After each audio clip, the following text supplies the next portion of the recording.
Good evening. Good evening. Welcome to the Lower Moreland Township Board of Commissioners stated in February 13th, 2024. Please rise for the Pledge of Allegiance.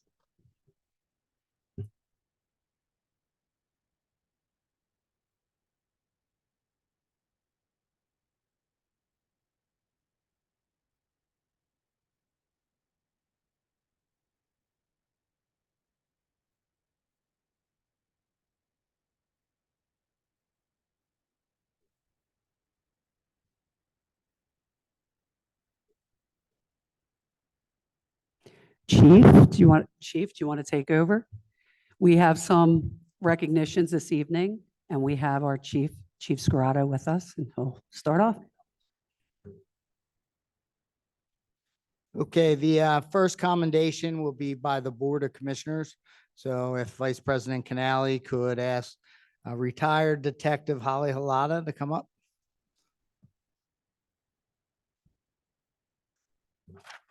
Go right next to the chief.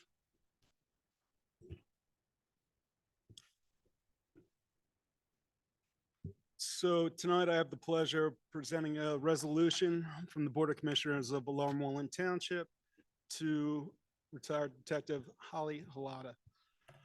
Whereas Holly J. HALOTA has served Lower Moreland Township for over 27 years, since August 14, 1996, as a sworn member of the Lower Moreland Township Police Department, and completed her last shift on January 26, 2024, officially retiring.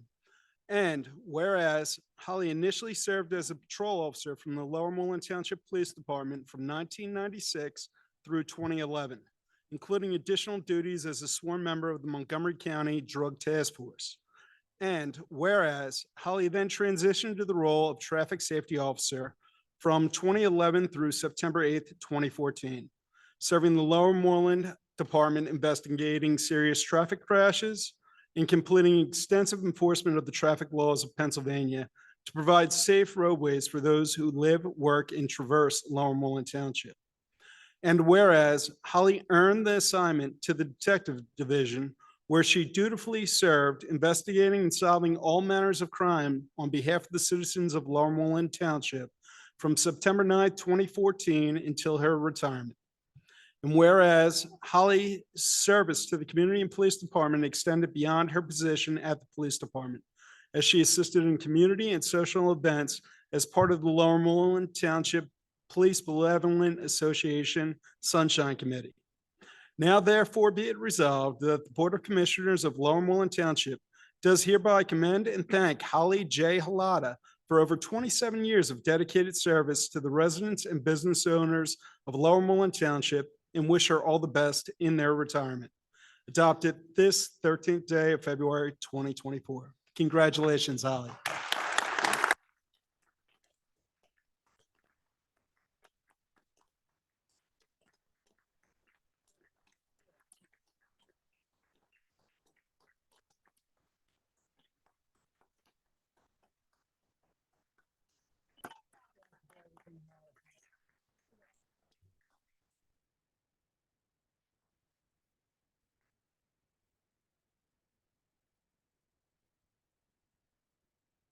Holly, we can do just one photo with the board, everybody come around. Yeah.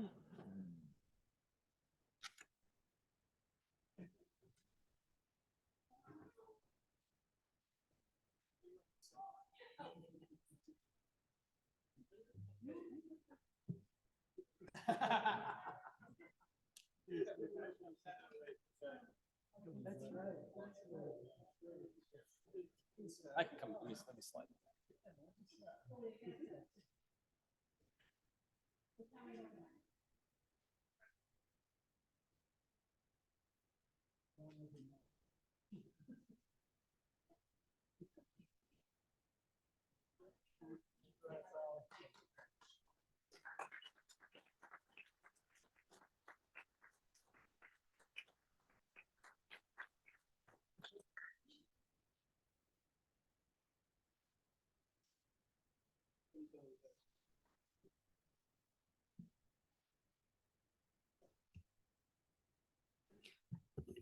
Next, Chief Scarrato is going to recognize some of our devoted officers for their service. Okay, since we have a captive audience tonight, we thought we'd take this opportunity to recognize a few of our officers who have been awarded and recommended for certificates of commendations. In no particular order, we're going to start with Officer Jamie Samuels, if Jamie can come up.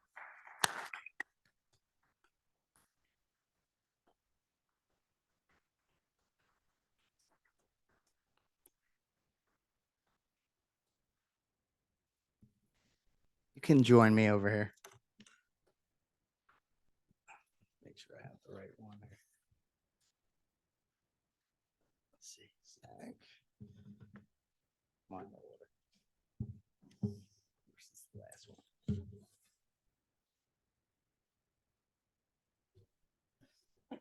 I'm going backwards, apparently. Just hang on to that for a second. All right.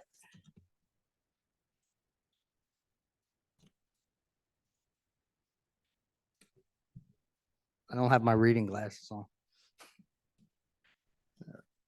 Oh, Alex recommended, right?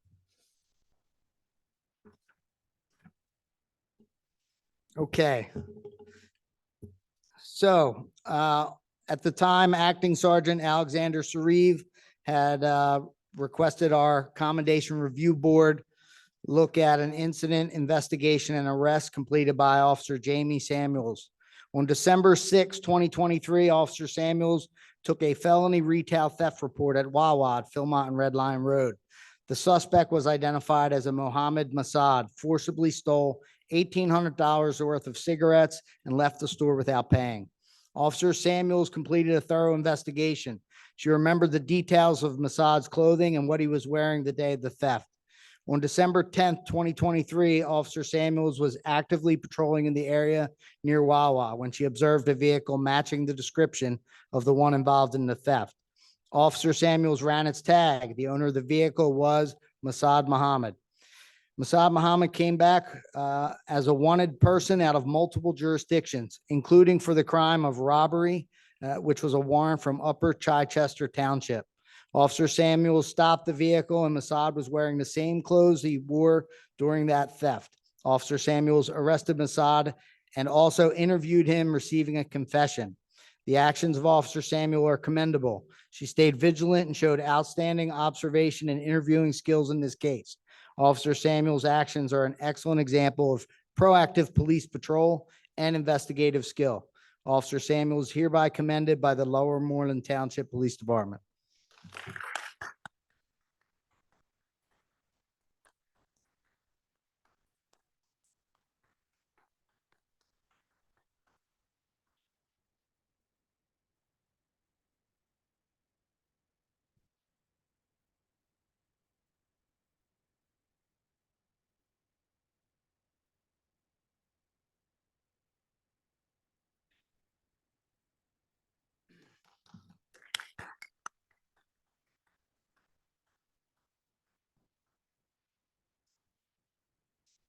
Officer Zachary Heckensweiler.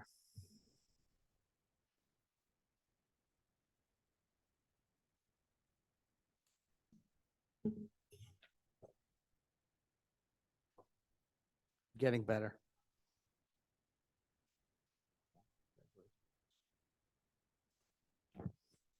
Okay, on Monday, September 25th, 2023 at 0240 hours, Officer Zachary Heckensweiler was on patrol in the area of Moreland Road when a vehicle in Shady Wood Circle caught his attention. There had been recent nighttime burglary in the area of the township. He observed traffic violations of improperly illuminated registration plate and a darkened registration plate cover, making it difficult to read the registration. The registration plate was a temporary out-of-state place and determined to be fraudulent.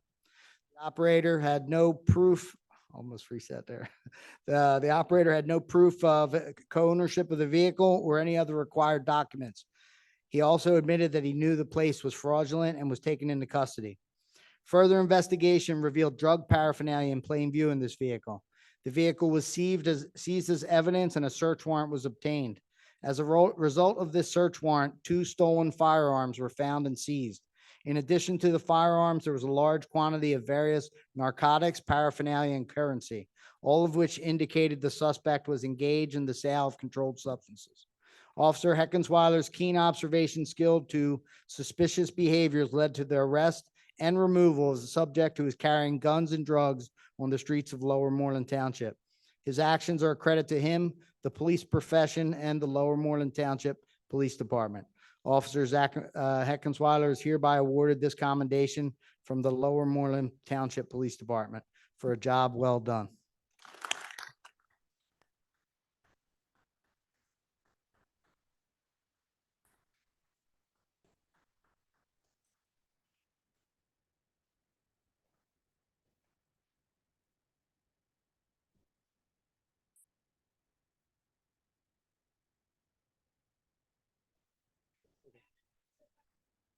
Greta, you good?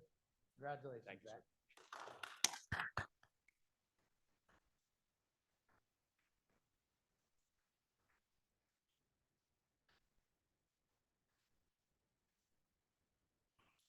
The third and last commendation that the police department will be presenting tonight is for Officer Tom Roland, and it was recommended by his Sergeant William Hockman. Can Officer Roland come up to the front?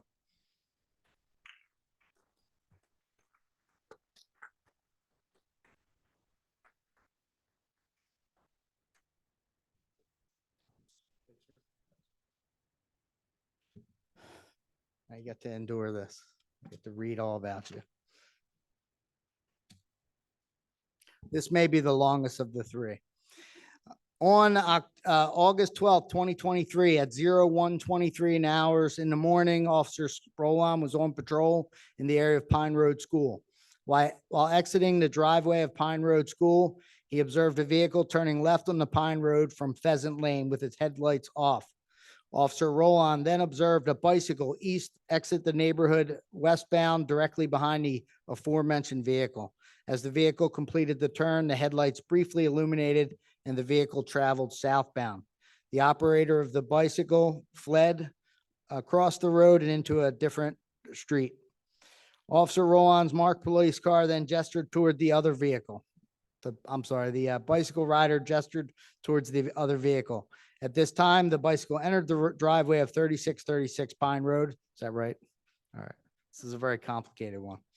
The vehicle, which was later identified as a 2005 Chevy Trailblazer, turned off the headlights again and entered Forest Hills Cemetery. Officer Roland stopped the vehicle. Shortly after the stop was initiated, LMPD was dispatched to a theft in progress at 3719 Levy Lane, which is part of the neighborhood where the vehicle and bicycle came out of. A 16-year-old resident was attempting to purchase an e-bike via Facebook Marketplace, and the bicycle and cash were stolen during the course of the transaction. Strong odor of fresh marijuana was detected by Officer Roland in plain view. Officer Roland observed a package known to him as often being used to transport marijuana. Officer Roland observed a revolver-style handgun on the floorboard in front of the driver's side rear passenger seat. The firearm was later found to have been stolen out of Los Angeles Police Departments in 1985, and its status was confirmed as stolen. The victim of the theft was brought to the scene and identified to 3 males. The 4th unaccounted male fled the scene on the bike and was not found. The other males entered the suspect vehicle and fled towards Pine Road. Officer Roland seized the Trailblazer for a search warrant, which subsequently was obtained. Search warrant yielded evidence for drug-related charges on the occupants.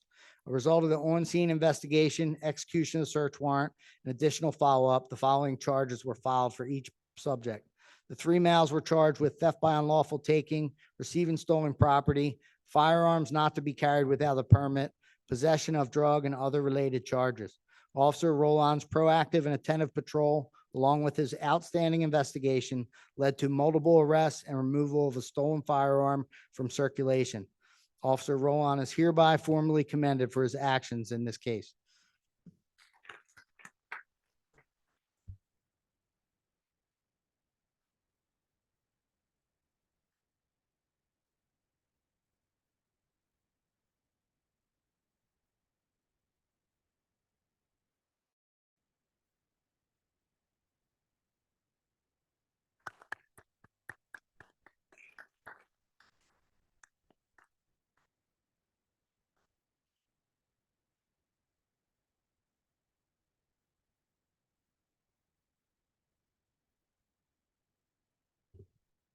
The Board of Commissioners would like to congratulate all the officers and thank you very much for protecting our community.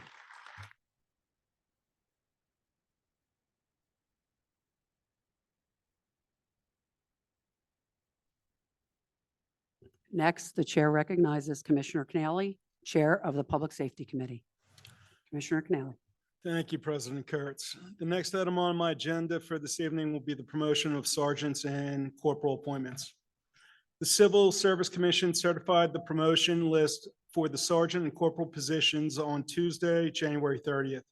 We are excited to recommend promotions for 1 sergeant and 5 corporal positions. Recall, the positions of corporal was added to in association after the position was added to our civil service regulations. Corporal replaces the officer in charge. Designation. OIC was an assignment made by the chief and lieutenant to an officer on each squad who would assume supervisory responsibilities if the sergeant was off. OICs receive sergeant's pay for those hours. Now, corporals will make a standard salary, removing the variability of the OIC pay. The recommended promotions are as follows. Sergeant, John McBride. Corporal, Kevin Inman, Christopher Daniel, Sean McCoy, Alexander Sariv, and John DeSanto. Resolutions for each appointment are attached and will be taken one at a time. First resolution is number 2415. Are we bringing people up for this, Chris? No, you'll bring them up after. I'll haul it then. Sounds good. Resolution number 2415. Whereas the Lower Moreland Civil Service Commission conducted a promotional test for the rank of sergeant. And whereas, as a result of the testing, the Civil Service Commission has certified an eligibility list for the rank of sergeant. Now therefore be it resolved, and it is hereby resolved that the number 1 candidate on the eligibility list, John McBride, is hereby appointed as sergeant in the Lower Moreland Police Department effective February 13th, 2024. And be it further resolved that the Board of Commissioners congratulate him on his success and extend their best wishes for his continued success. Adopted by the Board of Commissioners this, the 13th day of February, 2024. Congratulations, Sergeant McBride. Yeah. Just to ratify that, could I get a motion? I'm going to make the motion to appoint Sergeant McBride. Second, please. The motion was moved and seconded by Resolution 2415 to promote and appoint John McBride to the rank of sergeant in the Lower Moreland Police Department. All those in favor, please Aye. signify by saying aye. Aye. Any opposed? Thank you, Commissioners. The resolution's passed. Now, congratulations, John. There we go.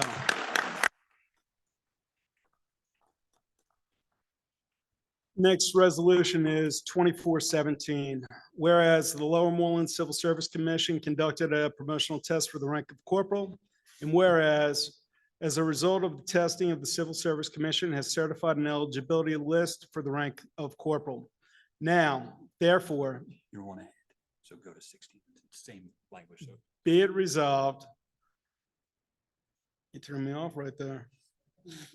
The number 2 candidate on the list, Kevin Inman, is hereby appointed as corporal in the Lower Moreland Police Department effective February 13th, 2024.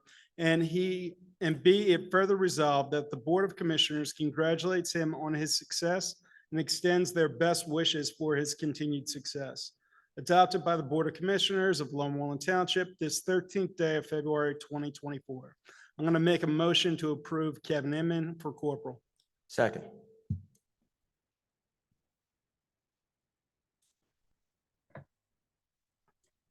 The motion was moved and seconded by Resolution 2416 to promote and appoint Kevin Inman to the rank of corporal in the Lower Moreland Police Department. All those in favor, please signify by saying aye. Aye. Aye. Thank you, Commissioners. The resolution is passed. Congratulations, Kevin. Congratulations.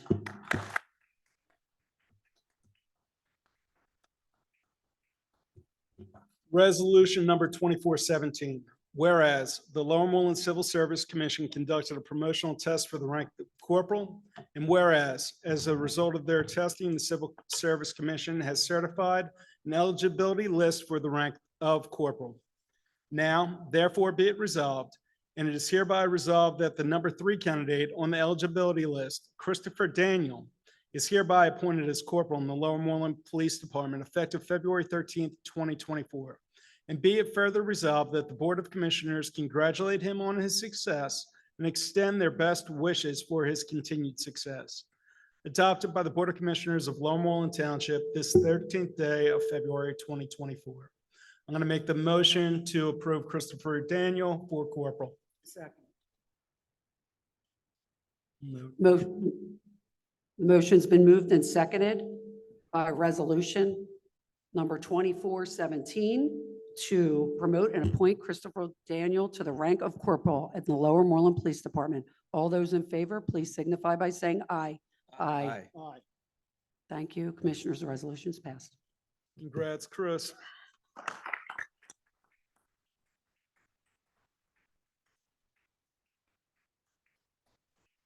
Resolution number 2418. Whereas the Lower Moreland Civil Service Commission conducted a promotional test for the rank of corporal. And whereas, as a result of their testing, the Civil Service Commission has certified an eligibility list for the rank of corporal. Now, therefore, be it resolved, and it is hereby resolved, that the number 4 candidate on the eligibility list, Sean McCoy, is hereby appointed as corporal in the Lower Moreland Police Department effective February 13th, 2024. And be it further resolved that the Board of Commissioners congratulates him on his success and extends their best wishes for his continued success. Adopted by the Board of Commissioners of Lower Moreland Township this 13th day of February 2024. I'll make the motion to approve. Second. The motion's been moved and seconded to appoint and promote Sean McCoy to the rank of corporal in the Lower Moreland Police Department. All those in favor, please signify by saying aye. Aye. Thank you, Commissioners. The resolution's passed. Congratulations, Sean. You guys getting tired of hearing me talk yet? We got another one coming up right now. Resolution number 2419. Whereas the Lower Moreland Civil Service Commission conducted a promotional test for the rank of corporal. And whereas, as a result of this testing, the Civil Service Commission has certified an eligibility list for the rank of corporal. Now, therefore, be it resolved, and it is hereby resolved, that the number 5 candidate on the eligibility list, Alexander Sareve, is hereby appointed as corporal in the Lower Moreland Police Department, effective February 13th, 2024.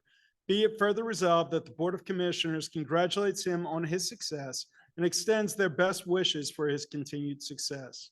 Adopted by the Board of Commissioners of Lower Moreland Township this 13th day of February 2024. I'm making the motion to promote Alexander Sareve to the position of corporal. Second, the motion's been moved and seconded by resolution 2419 to promote and appoint Alexander Sareve to the rank of corporal in the Lower Moreland Police Department. All those in favor, please signify by saying aye. Aye. Congratulations, Alex.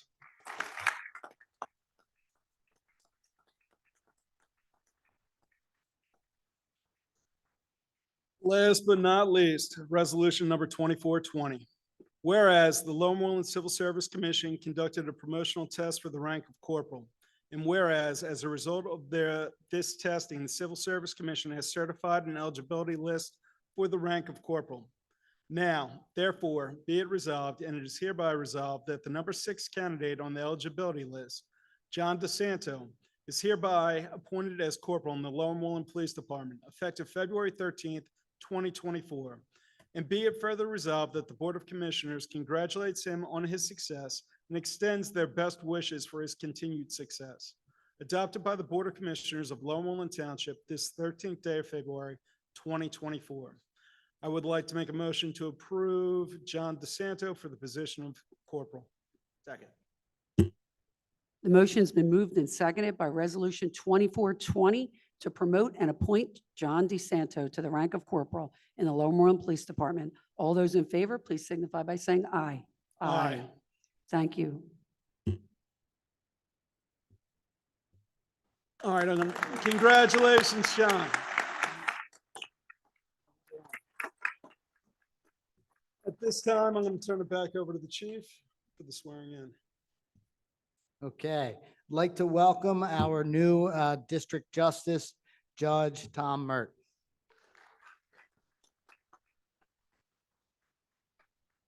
So we'd like to start with Sergeant John McBride, if you could come up.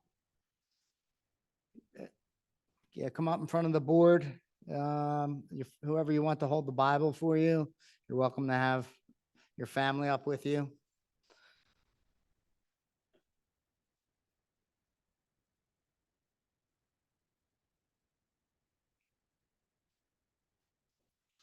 That's no problem. Pick any Bible. Pick a Bible, any Bible.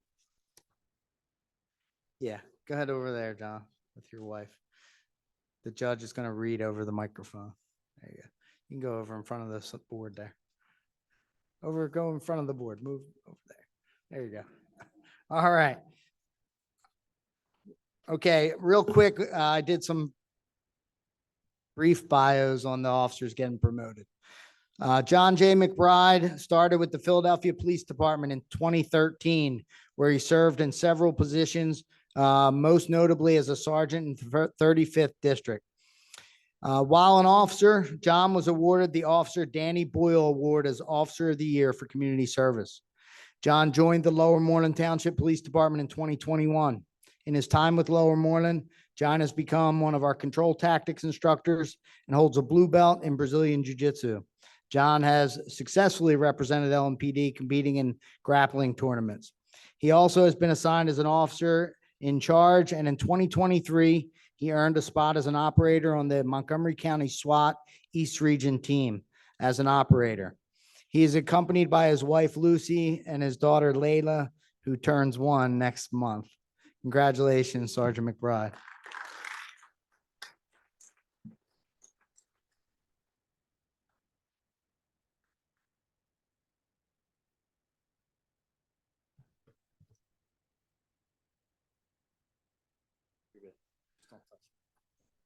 Sergeant McBride, please place your left hand on the Bible. Raise your right hand.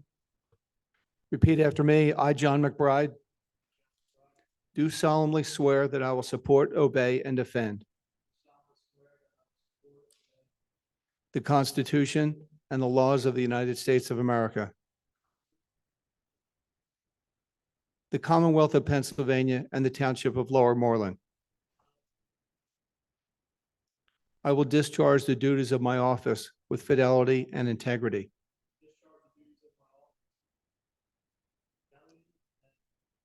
Integrity. And I pledge to uphold, obey, and enforce the law without consideration to a person's race, color, sex, religious creed, sexual orientation, age, national origin, ancestry, handicap, or disability. I will obey the rules and regulations and the policies and procedures governing sworn members of the Lower Moreland Township Police Department. Congratulations.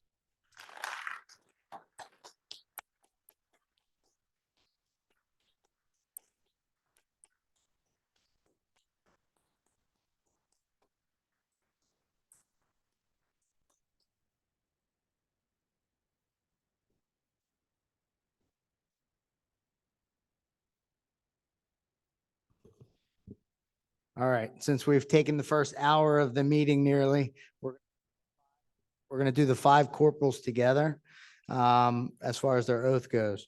So first to come up with his family, Corporal Kevin Inman.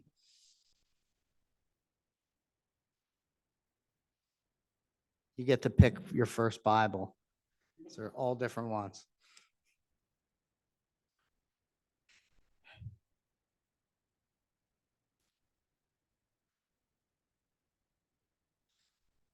A quick bio on Corporal Inman. Corporal Inman has been with the Lower Moreland Police Department since 2006.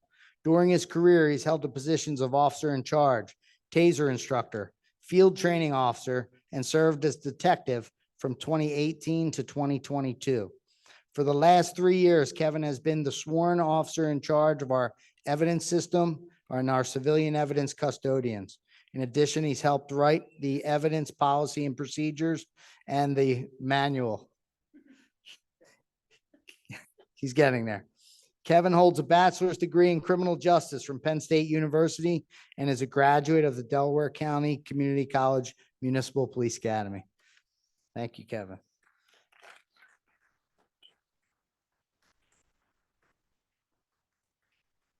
Corporal Daniel could come up front with his family. You also get to pick a Bible.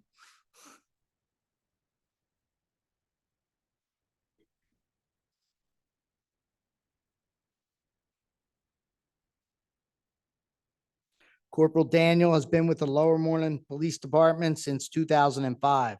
During his career, he's held the position of officer in charge, field training officer, the Montgomery County Drug Task Force, and the Major Incident Response Team.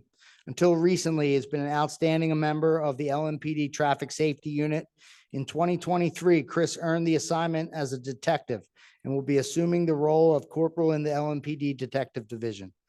Corporal Christopher Daniel resides in Bucks County with his wife Audrey, his son Alexander, and his daughter Abigail. He also wanted me to speak about his charisma and raw good looks, but I'm not going to do that.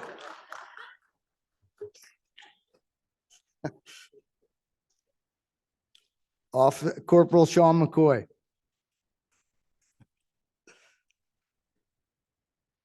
Don't ask the chief for something if you don't want it to be said. Pick a Bible if you want, Sean.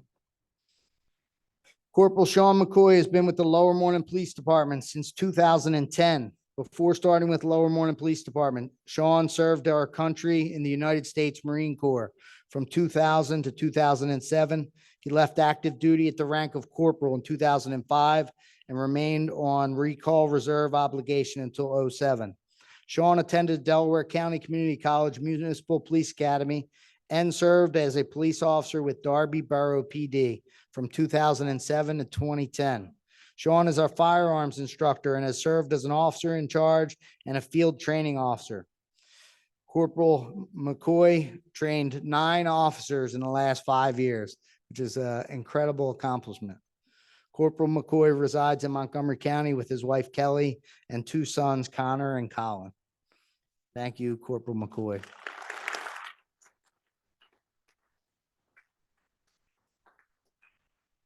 Corporal Alexander Sariv.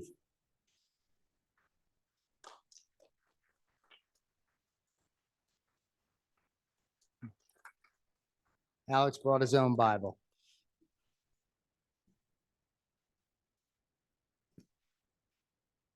Corporal Alexander Sariv moved to the United States when he was 16 years old, immigrating with his mother from Kyrgyzstan. After successfully running his own company in the medical services industry, he realized his true calling was in law enforcement. He joined the Philadelphia Police Department in 2017, having assignments in 5 Squad and Bike Patrol. In October of 2018, he was hired by the Lower Moreland Township Police Department, was the first Russian-speaking officer in the department's history. Alex is the head of the LMPD Control Tactics Program and holds a black belt in Brazilian Jiu-Jitsu and has competed and won numerous grappling tournaments. He earned a spot as an operator on Montgomery County SWAT East Region team in 2020. He served as an officer in charge and acting sergeant. Alex is completing his bachelor's degree at Alvernia University and has been an ambassador to our community policing program, especially with our Russian-speaking community. He's here with his son, Marcus, and his wife, Christina. Thank you, Alex.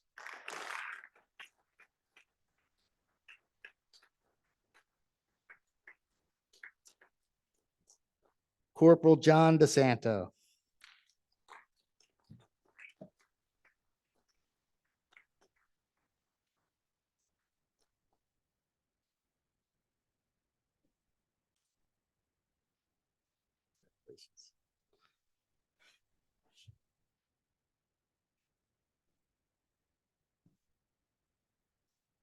Corporal John DeSanto started his police career serving 5 years with the Philadelphia Police Department and earned the assignment to the Northwest Task Force. He joined Lower Moreland Police Department in 2019. John has served honorably as an officer in charge, field training officer, firearms instructor, and less lethal instructor. John earned his assignment to the Monco East Regional SWAT team as an operator in 2021. In 2023, John competed for and transitioned to the position of sniper with the team and holds a bachelor's degree in criminal justice from Temple University. Corporal DeSanto is joined by his wife, Anna, and their 7-month-old son, John. Thank you, Corporal DeSanto. I'm going to let the judge take it from here.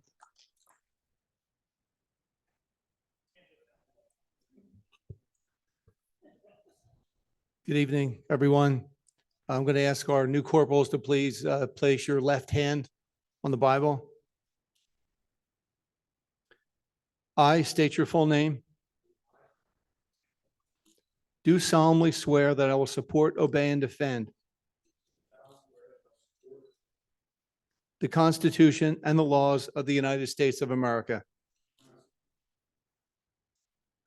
the Commonwealth of Pennsylvania, and the Township of Lower Moreland. I will discharge the duties of my office with fidelity and integrity.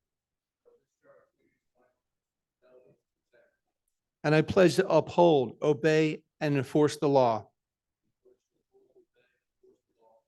without consideration to a person's race, color, sex,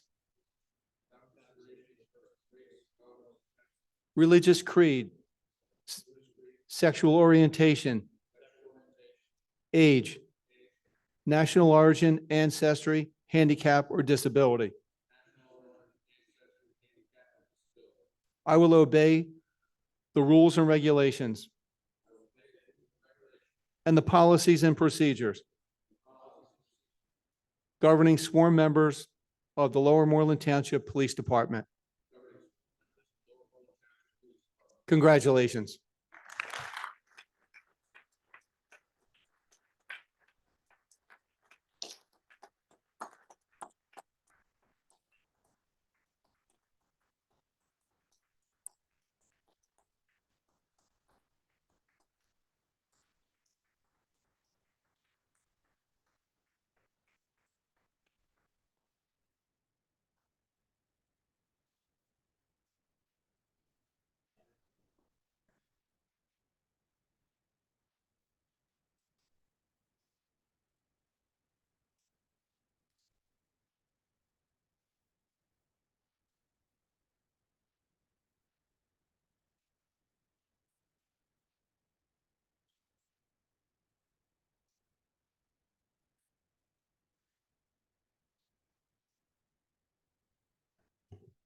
Thank you, District Justice Mert. All right, you're gonna let them go.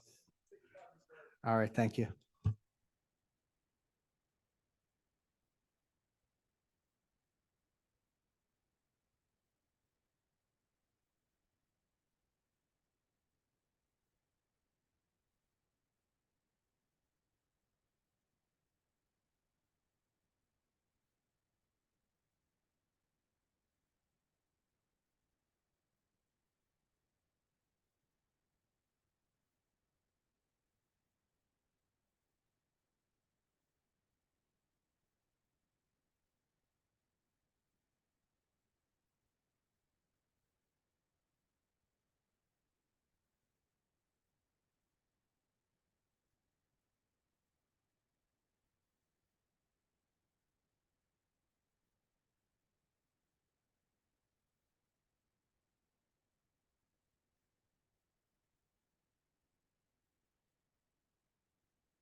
restart the meeting, 8 PM. Back to Commissioner Canale. Thank you. First up on my agenda for this evening will be Fire Marshal Shalley.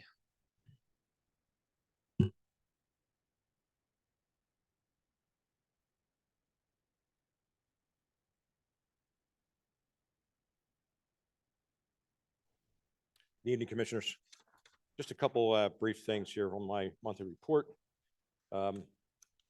We had a storm that was supposedly a winter nor'easter was coming up in January last month. I just did work with, as usual, I worked with the local businesses that were affected, and the fire company had their water rescue gear ready to go. And luckily, we didn't have the storm that was predicted. Chief of Department Mark Showmaker and Chief Ted Middleman and I had attended a meeting on Zoom for the operations, but again, thank God it didn't come to fruition. Couple fires and assistance with Upper Moreland, Springfield, and Abington and Cheltenham during the month of January. Spent a lot of time over at the new high school doing final inspections, alarm inspections, and so forth. And we did have on January 9th, or I should say in December of last year, we had a barn that caught fire on Huntington Pike, which was tied into an arson in Upper Moreland Township about 20 minutes later, which also was tied into a fire on Abington Township the night before.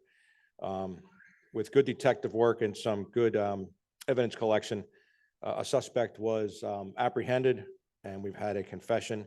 And right now he's being held in the court or in the jail, Montgomery County Jail, and awaiting sentencing, hopefully sometime in March.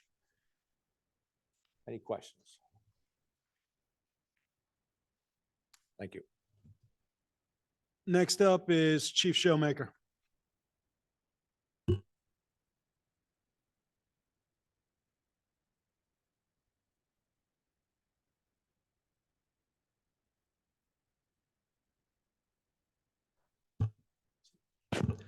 Good evening. How are we doing tonight? Real quick, I'm going to be brief tonight on my comments. My written report was submitted to the manager and distributed to the board. I'm going to highlight some response data, then get back to two items I just want to talk about real quick, bring you up to speed on. For the month of January, I'm going to give you both Brenathan and Huntington Valley's call volume because they affect both communities, but more so Lower Moreland. For the medical end of things, Brenathan Fire Company emergency medical calls were 5, to Lower Moreland 103, and outside the area 72. And year to date, for the month is 180 calls for the EMS side. On the fire company side, they had 6 fire calls to Brenathan, 32 Brenathan calls to Lower Moreland, 2 other calls outside the area with a total of 40 calls for the organization. And then the Huntington Valley Fire Company responded to 30 calls in Lower Moreland, 7 in Brenathan, 3 other calls for a total of 40. Last month, I presented my findings to the board on a purchase of fire apparatus.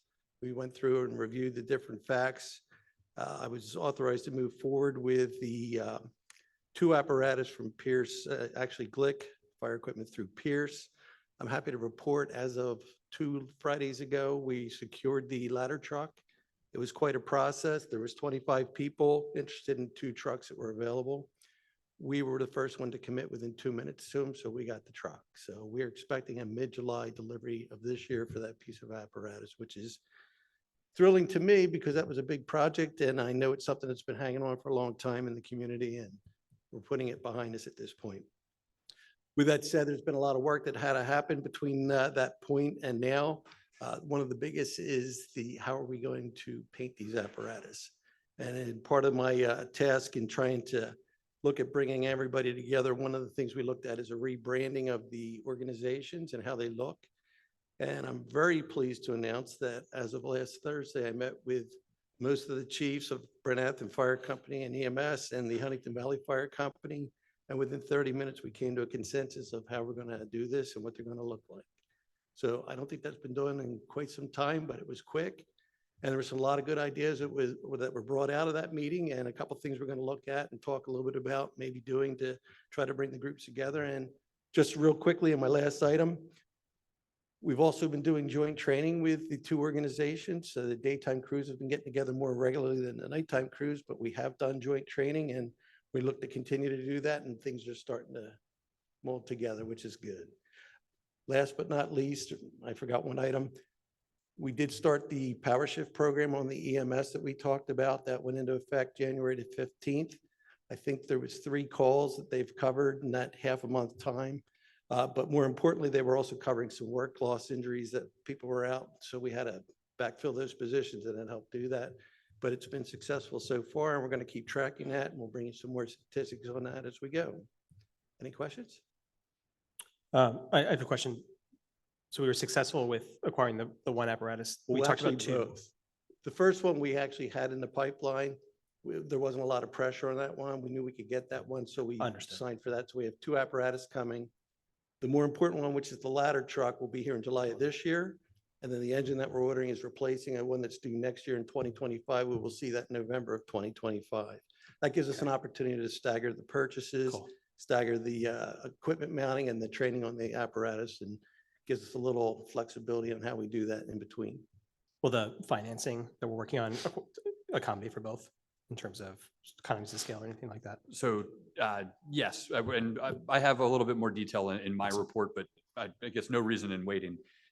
So I guess, obviously very excited and happy with the work that Chief Showmaker accomplished here, which now has me hyperventilating into a paper bag every day, because I thought I had until later this year to get this thing financed, but instead it's arriving in July.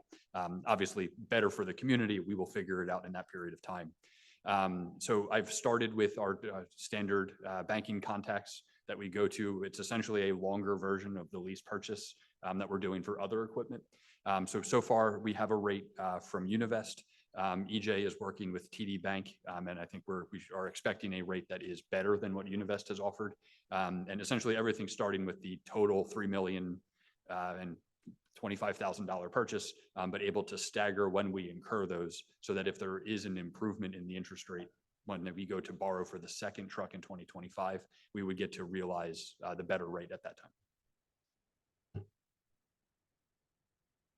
Any Thank you. questions from the public? Oh, dear.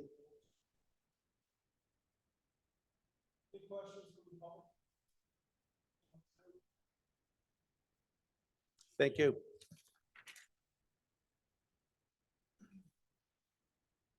I'm going to defer the chief's report, Chief Scarato's report, until he returns. That takes me to my liaison positions. First up is the Civil Service Commission. As you can see, it was a busy month for the Civil Service Commission with all the new appointments of the new officer, the new corporals and sergeants position. Next takes me to the Huntington Valley Library. Their year-end report is out. It is available on their website. A lot of great events coming up. And that is all I have to report on that. Turning it back over to you, President Kurtz. Thank you, Vice President CANALE. The next is my report. I'm the chair of the Internal Affairs Committee. The first item on my agenda is review and consider the minutes of January 2nd and 9th, 2024. Commissioners, do you have any questions regarding those minutes? Okay, if there are no questions, I'll make a motion to approve the minutes of January 2nd and 9th, 2024. All Second. those in favor, please signify by saying aye. Aye. Aye. Thank you, Commissioners. Motion's passed for the minutes. Next, I review and consider February 2024 bill list. Commissioners, do you have any questions regarding the bill list? No questions. Oh. Is there anyone from the public that has any questions regarding the bill list? There are no questions. I'll make a motion to approve the February 2024 bill list. Thank you. The motion's been moved and seconded to approve the February 2024 bill list. All those in favor, please signify by saying aye. Aye. I didn't hear any opposed, so the motion's passed. Thank you, Commissioners. The next item on my agenda, I will wait for the chief to come back in the room, and I'll go down to the fourth item. Review and consider our 2024 vehicle equipment lease purchase resolution.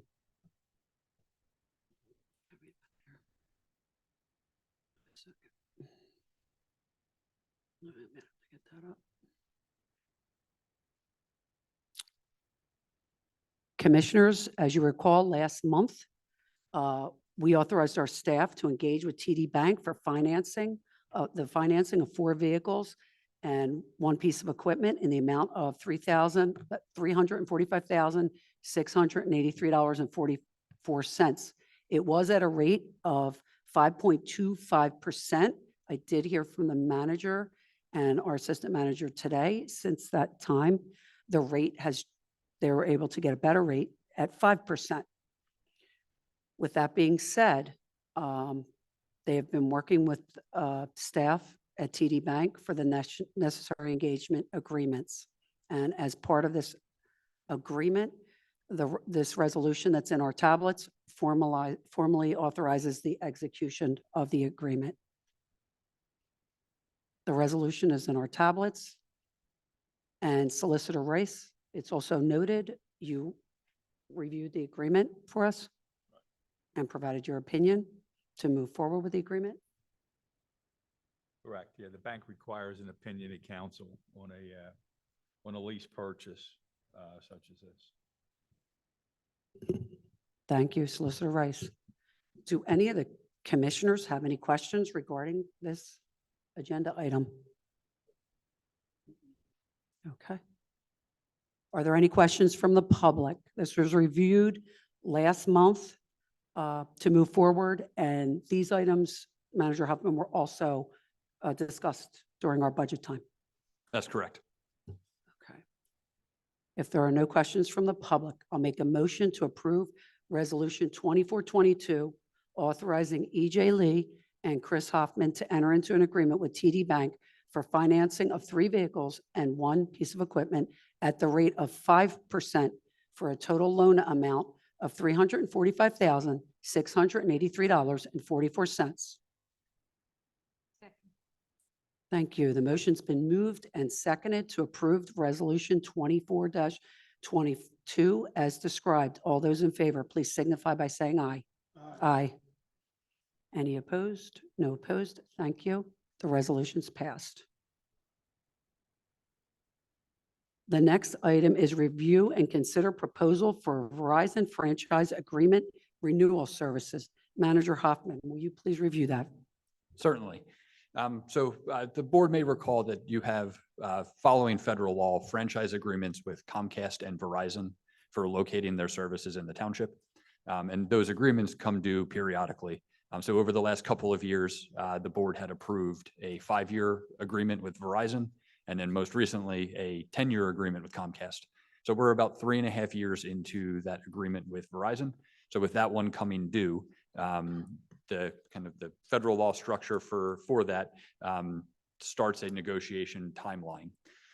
So traditionally, these negotiations have been done in coordination with other municipalities through the Montgomery County Consortium of Communities. That group ultimately made the decision this time that because this Verizon agreement on this timing does not cover as many municipalities, that everyone should proceed through that independently. So with that understanding, I reached out to Cohen Law Group, who is the law firm that has negotiated all of our prior agreements, to receive a proposal. We also talked about this internally just to see kind of what value do we think that Cohen Law Group provides compared to if we were able to do this in-house, and ultimately determined frustratingly that not frustratingly, Cohen does a really good job with this, but essentially they have the industry for this kind of cornered, and that their process being more efficient and having the experience dealing with these, we would benefit from those efficiencies. So in that proposal, there are 2 components. The first is a flat fee for $8,900 to negotiate that agreement on the township's behalf. The second is a component that we've taken advantage of in the past, which is to do a compliance audit, and that has a flat fee amount of $6,900. That compliance audit essentially gives us access to Verizon's records to make sure that they have remitted the appropriate funds. We did that for the agreement 5 years ago, and they did not find any substantive errors in what had been calculated. Since then, I've tracked our fees that are paid on a quarterly basis, and they've remained consistent. We do every year budget for some drop off of these franchise fees because it only applies to the TV portion of those services. So as people cut the cord, that would be a way around paying a franchise fee. So given that we do expect some decrease, but the overall consistency of those fees, I don't know that spending that $6,900 would be truly worthwhile at this point. The current agreement gives us the ability to call to do an audit at any time, so we kind of would protect our ability to do that. So ultimately, my recommendation is that the board authorize the flat fee of $8,900 for Cohen Law Group to negotiate the next agreement on our behalf. Thank you, Manager Hoffman.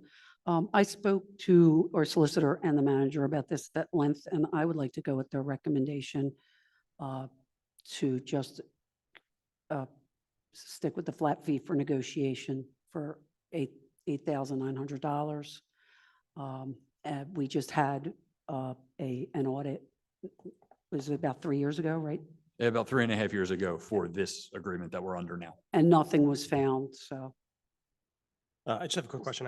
I couldn't tell, it talks about identifying new streams of revenue or potential streams of revenue within like the sort of like the construct here. Is that a function of the negotiation or is that a function of the audit? That would be a function of the negotiation, and I would not set any expectation that there will be new Okay. revenue streams, but that's a standard part of their Cool. language. I couldn't tell which aspect of that Certainly. was part of. Do any other commissioners have any questions regarding this? No. Does the public have any questions regarding this Verizon franchise agreement? Anyone on Zoom? No. Okay. With that being said, I'll make a motion to approve Cohen Law Group's proposal in the amount of $8,900 to negotiate our next Verizon franchise agreement. Motion's been moved and seconded to approve the Cohen Law Group for the proposal as described. All those in favor, please signify by saying aye. Aye. Any opposed? No opposed. The motion's passed. Thank you.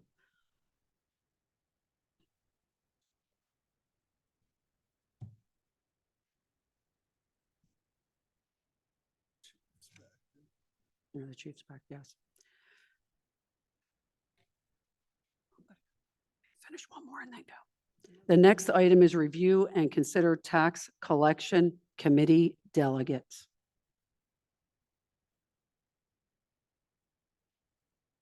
Okay, given the board's new leadership, an updated resolution naming primary and alternate voting delegates to the tax collection committee, the TCC, is necessary.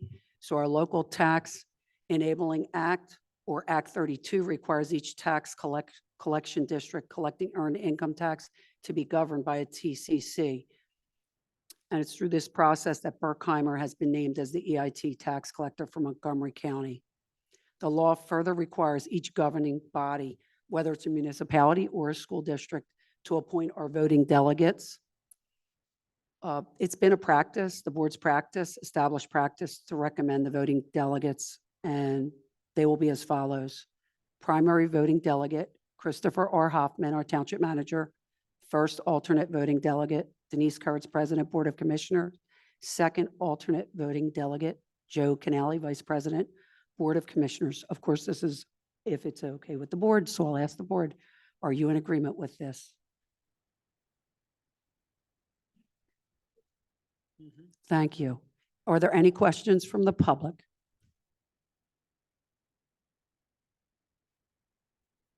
No questions from the public, no questions from the board. I'll make a motion to approve Resolution 2423, naming the voting delegates to the Tax Collection Committee.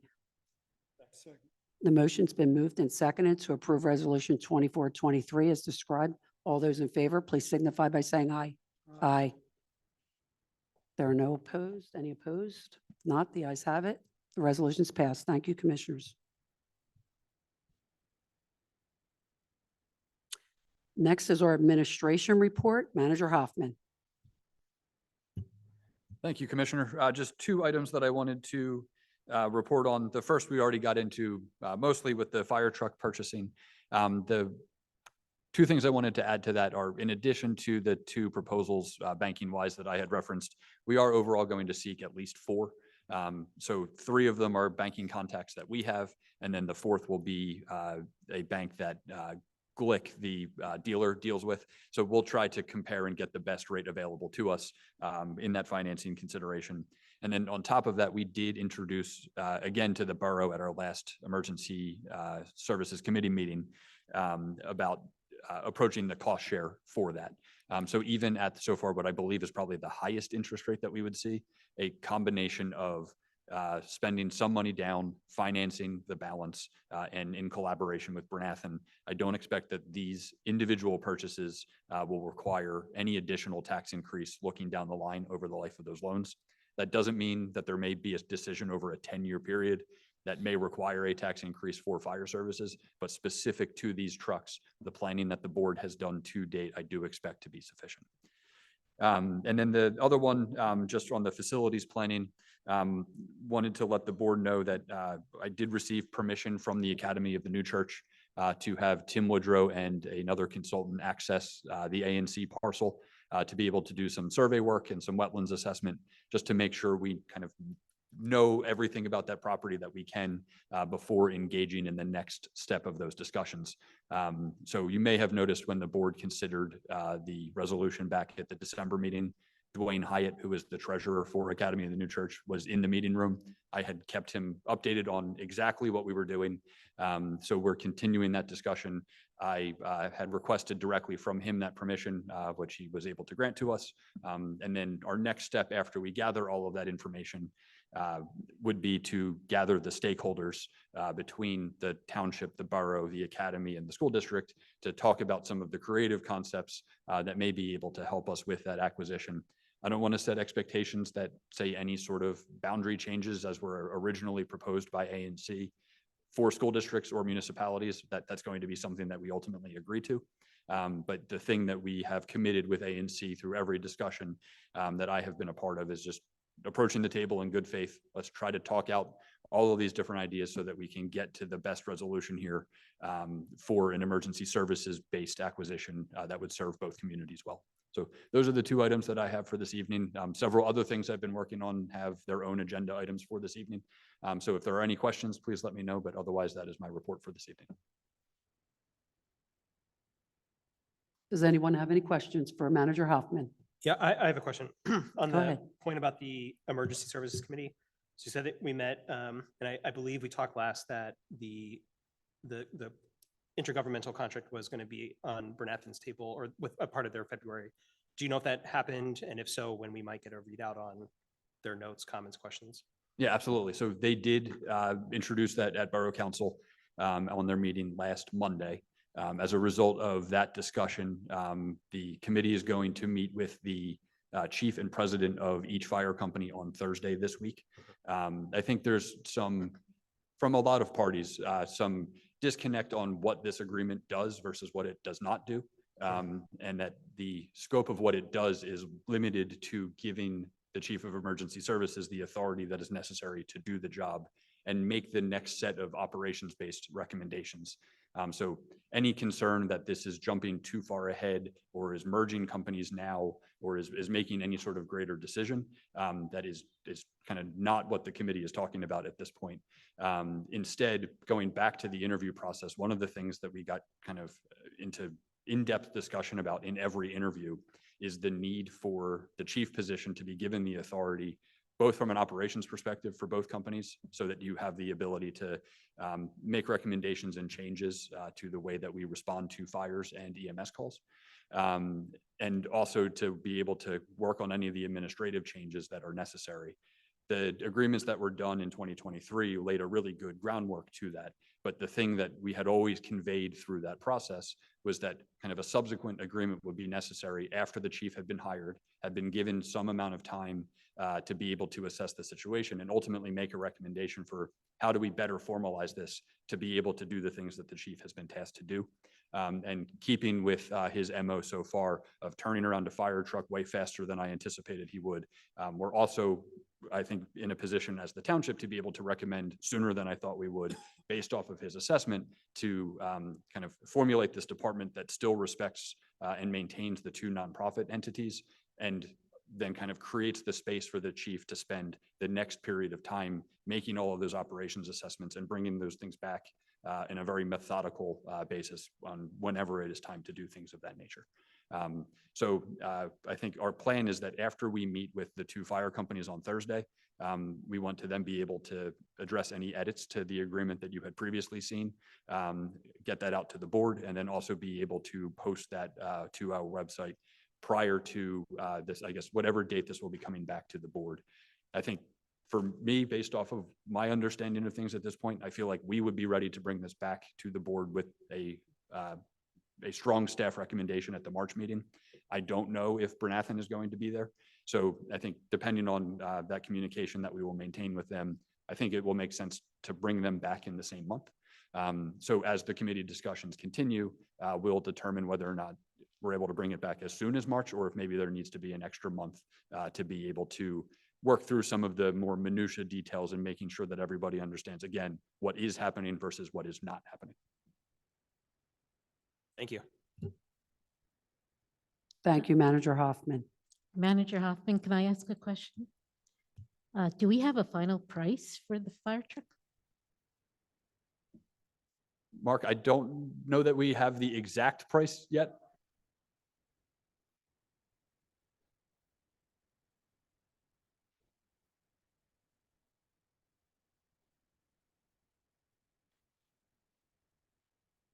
So just for the benefit of anybody on Zoom who did not hear Chief Showmaker from the audience, he is meeting with the dealer tomorrow to hopefully finalize those details. We're still operating within that approved $3,025,000 budget, but that still needs to work in the trade-in details and some of the final specifications that I think it should be sufficient, the buffer space that had been worked into that total approval. Thank you. Does anyone else have any questions for Manager Hoffman on the board? Does the public have any questions regarding any of these items? If you do, please come up to the podium, state your name and address for the record. No one from the public? Anyone on Zoom? No one on Zoom. Okay. Assistant Manager, EJ Lee. Do you have anything to highlight? So EJ does not have a microphone over Oh, at her okay. station over there, but I think the main things are continuing to work on the audit. The auditors are, I think, going to be in our office this week for the first time for their on-site work. And then EJ has just been continuing to follow up on the different financing proposals, both for the lease purchase that was already approved this evening, and then also building off of that with for the fire truck purchases. I think we're going to be in better shape than I was anticipating for that. So I feel really good about the progress there so far. Thank you so much, EJ, for your hard work, and Manager Hoffman. Next is our tax collectors report. I believe we have our elected tax collector, Jane Sale, on Zoom. Thank you, Commissioner KURITZ. So we are off to a new start for a new tax year. The opening balances for the township are the total face is $6,386,598. The opening balance at the face value for trash is $1,442,700. And as of today, we've collected $10,968. The tax bills were in the mail on Friday, February the 8th, and I'm hoping everyone has received them. I did have a stack of them that the post office sent back with yellow stickers that said no receptacles. And there were about 30 of them. All of those properties do have mailboxes, so that they went back to the post office in Huntington Valley today to be reissued. Other than that, everything seems to be going as planned for the year. So we'll hopefully keep our fingers crossed and it'll stay that way. Are there any questions? Jane, this report doesn't, it says outstanding 100% and collected 100%. But It's we, just the outstanding balance is the correct balance at 100%, and the collected balance at 100% is just a calculation that I do, that I meant to remove before I submitted it to the board. That's on my full spreadsheet. And I play with that off and on, depending upon how far along we are. The payments came in today of the 10,968. So we have no collections in that report because there were no payments made at that time. thank you. Thank you. Does the public have any questions for Tax Collector Jane Sale? If there are no questions, I will accept Tax Collector Jane Sale's report is submitted. Thank you. Thank you. Thank you, Jane.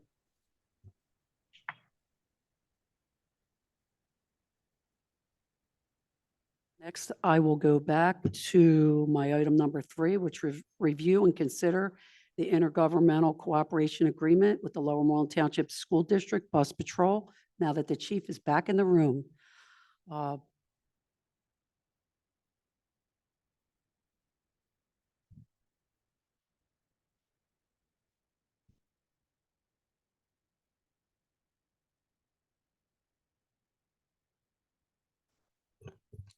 Yes, thank you for calling me up. The intergovernmental agreement that you're looking at is related to a program called Bus Patrol.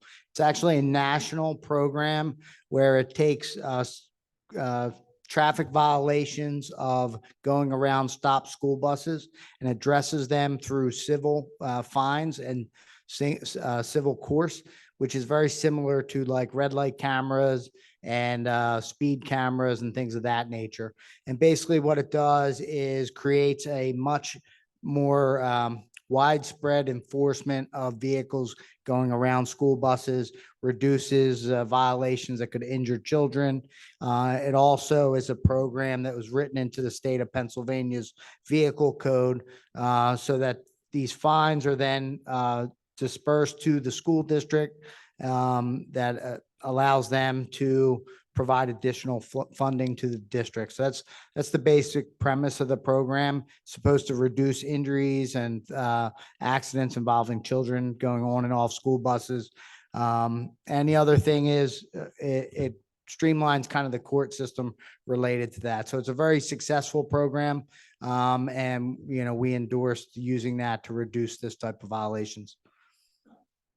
Thank you, Chief. I know you paid a visit to the school board before the new year and discussed it with them. And the school board has an agreement with the Bus Patrol America LLC. So what, commissioners, what's in our tablet is our agreement, the township's agreement with the school district regarding this. And the chief was amazing at bringing this to the Safe Schools Committee and to the school board. And there will be a funding source. There's no money has to be laid out by the school district for this program. So thank you, Chief. And this revenue source will help the Lower Moreland Township School District provide funding for a school resource officer. So I really appreciate all your hard work. Does the board have any questions for the chief regarding this matter? Chief, I just had a quick question. Oh, yeah, please go. Chief, can you tell us, have we had many complaints or accidents historically related to cars and vehicles going around school buses, and what type of baseline data do we have? Yeah, it was very timely. Last year, we had a number of complaints ongoing of people passing school buses. We were getting complaints from various residents. We were getting poor video angles of potential violations. We were sending officers out to those locations to do enforcement patrols, and it was very difficult for us to nail down and really react in a effective way to those complaints. So I didn't explain it as well. The bus patrol system is a series of cameras on the bus. So when the stop arm goes out, it'll photograph vehicles that pass the bus, and then it identifies their license plate. And from that license plate, the fine is issued to the vehicle owner. So again, it's just like a red light camera violation. And these have been found to affect, reduce accidents at intersections when it comes to red light cameras. Same thing with the bus patrol. It's showed an improvement in safety for children across the nation. So it's spreading all over the country. Yeah, I was just curious if is there any sort of advertising on the bus that would indicate that this is now active as a deterrent, or is it sort of hidden and it's just? Yeah, no, that's all part of it. It's a shame that the people from Bus Patrol did the presentation for the school board and I just assisted. But yeah, they addressed all those concerns. It's very clearly marked. It's all part of their protocols and how that goes into place. It's been agreed upon through the Pennsylvania legislature, approved through the legislature to be applicable to our traffic violations. So, our traffic code rather. So yeah, it's actually done pretty well. So I was pretty impressed with that. It sounds like a great program. I couldn't tell in the reading it. Yeah, If that so was a part of all it. our role is each morning when officers come in, any cases from the previous day are uploaded through a server. The officer makes the judgment call on if it's an actual violation, and then that civil, and it's also kind of a benefit for civilian citizens and civilians who get that violation, because not many people feel good that they went around a school bus, even if it was accidental. So a lot of people will, would prefer to avoid having to go to court and testify, and it doesn't affect their license and insurance. But it is a pretty significant fine, so it's a pretty good deterrent. So seems like a really good program. What is the fine and is there points associated with this or? That's kind of the advantage for the citizens. It's non-points violation. It's basically not even a violation. It's a civil fine. So then if they were to appeal it, then that would be withdrawn and then an actual traffic violation would be issued. That would carry points and things like that. So that's the way the system's set up, if that makes sense. Interesting. Thank you. But the hope is that people will not pass the bus and it'll be safer for the kids. So thank you, Chief, for bringing this program. So commissioners, is there? Absolutely. I was going to ask if you have any questions, commissioners. Thank you. You're welcome. I'm talking about the funding, so we don't have to pay anything to have this put on the buses? No, so it's basically because this company runs the entire program, they pay for all of the equipment, maintenance, and monitoring of the system. They actually handle the initial view of the violations, and then they vet them and then send them down to the police department for final determination. So it's a pretty effective system, but there's no cost in that regard. The state law about this, when somebody agrees to pay that fine, it breaks down where that fine goes. The majority of it goes to the school district, but a portion goes to Bus Patrol. And that's how they are able to make money off of this program. Do we get a portion? Yeah, so the local police department gets the smallest portion, but we do get a portion, so. Okay, and the school district is not required to use this for the second school resource officer. No, because that was kind of part of our whole conversation. We didn't, nothing that we do in law enforcement is specifically designed for, financial gain or as a revenue source. It's really just an opportunity for them to mitigate the cost with the school district program, the success of our program, Officer Brommer's program, and our desire to have it, provide better protection across all four of the schools. Also our desire to have our office SROs be able to do more programming and education with the younger children base. So in order for us to be able to do more, we need that extra support. It also is very beneficial for the police department because our detective division gets we have that officer working back for us all summer and during school break. So it's a really good win-win situation for the district, extra security, safety. With the new high school, Detective Brommer has been instrumental in their response plan, active shooter safety plans, even like the fire and exit plans for fire emergencies, et cetera. So having those officers involved in the district has been, it's been a real benefit to us. So we're we're very happy to, if we get the opportunity to expand it. Commissioners, anyone else? Any other questions? Are there any questions from the public in the room regarding this program? Zoom? Okay, so commissioners, we have a resolution and an intergovernmental agreement between the Lower Moreland Township School District and the township that is needed for the Lower Moreland Police Department to participate in this program. Does anyone have any questions about these two before we move forward? Documents? Okay. If not, I want to thank you again, Chief, for bringing this to the school and to the community for the safety of the children as a whole. I'll make a motion to approve Resolution 2421, approving the intergovernmental agreement with Lower Moreland Township School District to participate in the bus patrol system. Second. The motion's been moved and seconded to approve Resolution 2421 as described. All those in favor, please signify by saying aye. Aye. Any opposed? No opposed. Thank you. The resolution's passed. Thank you very much again, Chief. My pleasure. Commissioner Canale, would you, I will let, do you want me to, because I have one more item on my, Go ahead and finish yours, then we'll come back to the chief. Chief, do you mind? So It'll take I could 30 just. Not at all. Thank you so much.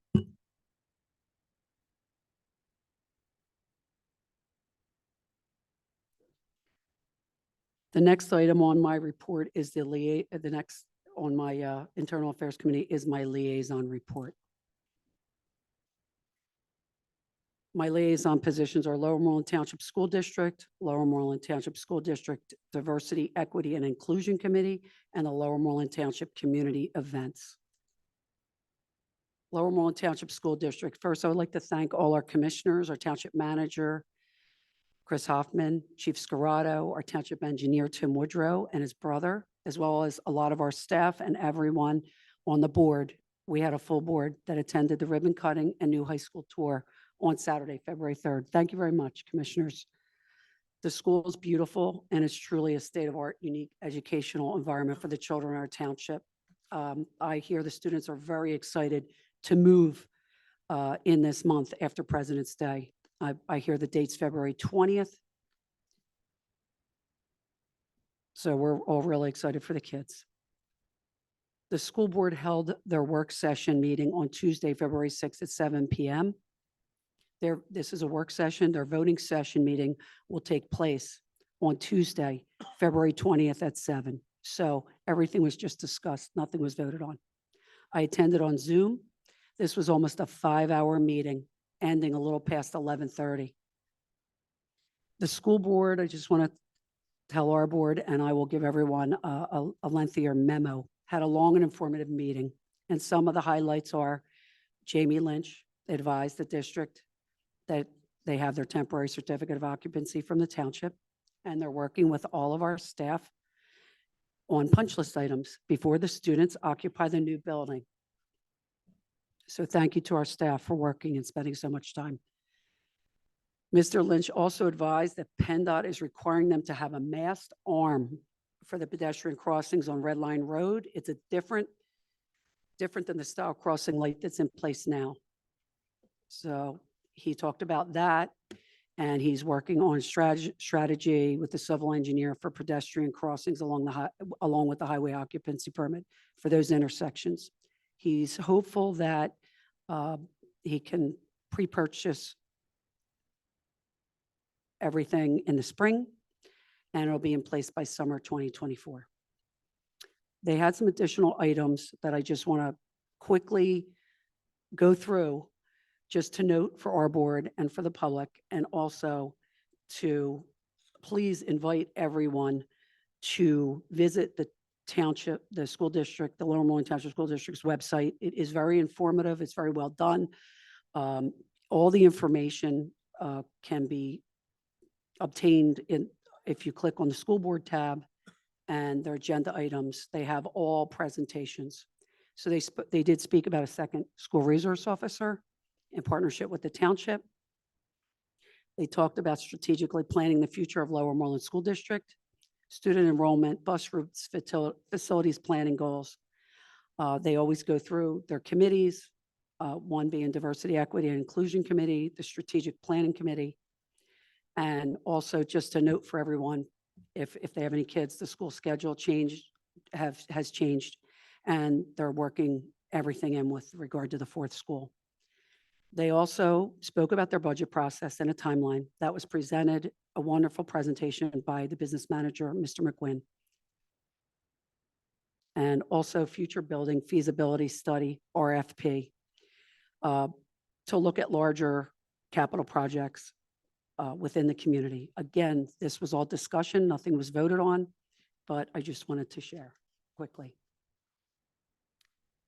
Next is the Lower Moreland Township School DEI, Diversity, Equity, and Inclusion. So our meeting was held January 22nd at Murray Avenue from 6 to 8. I'm very fortunate to be a part of the Culture, Climate, and Safety and Committee. It's broken out into 3 committees. Also, I encourage everyone to look at the school district website because DEI is on there, their strategic planning committee. They had a planning committee, strategic planning committee from 2019 to 2024. So their new one that they're looking at is going to be a continuation of that. So in alignment with the district strategic planning process, the DEI group is also contributing to the work and moving forward with their vision.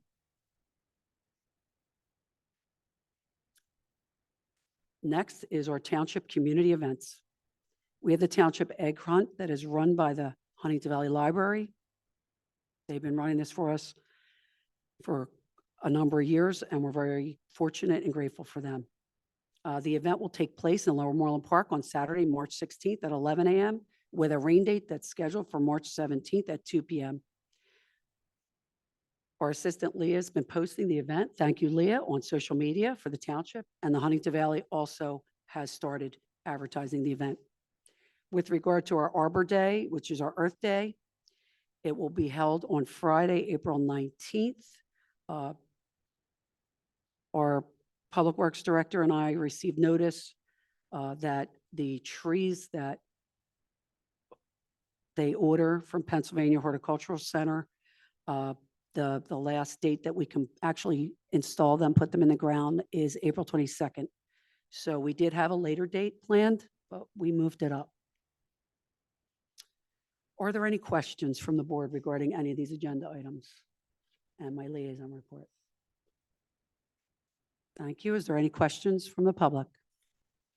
Please come up to the podium and state your name and address. Glad to have you. Chuck McDade, 2472 Dale Road. This is for Commissioner Kurtz. January school board meeting. It was the same night as the Board of Commissioners meeting. And Mr. Lynch put his presentation on the update of the new school. And he had advised the school administration and school board that there were 4 leaks found in the new roof. Okay, and he said they were working hard to find where they were coming in. He does believe that he found out where it was coming in.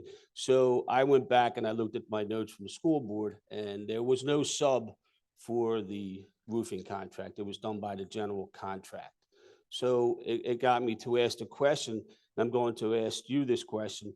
Where is the responsible contract ordinance that Commissioner Housen introduced back, I believe it was in August or July or September, one of the meetings. It was introduced.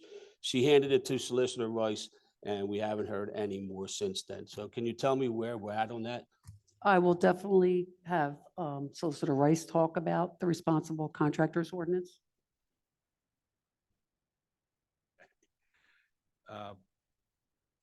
Yeah, Commissioner Housen brought it up at a public meeting, Chuck, as you recall. I think she had given me Hatfield's, or maybe Upper Moreland's. Hatborough's ordinance, which is pretty standard.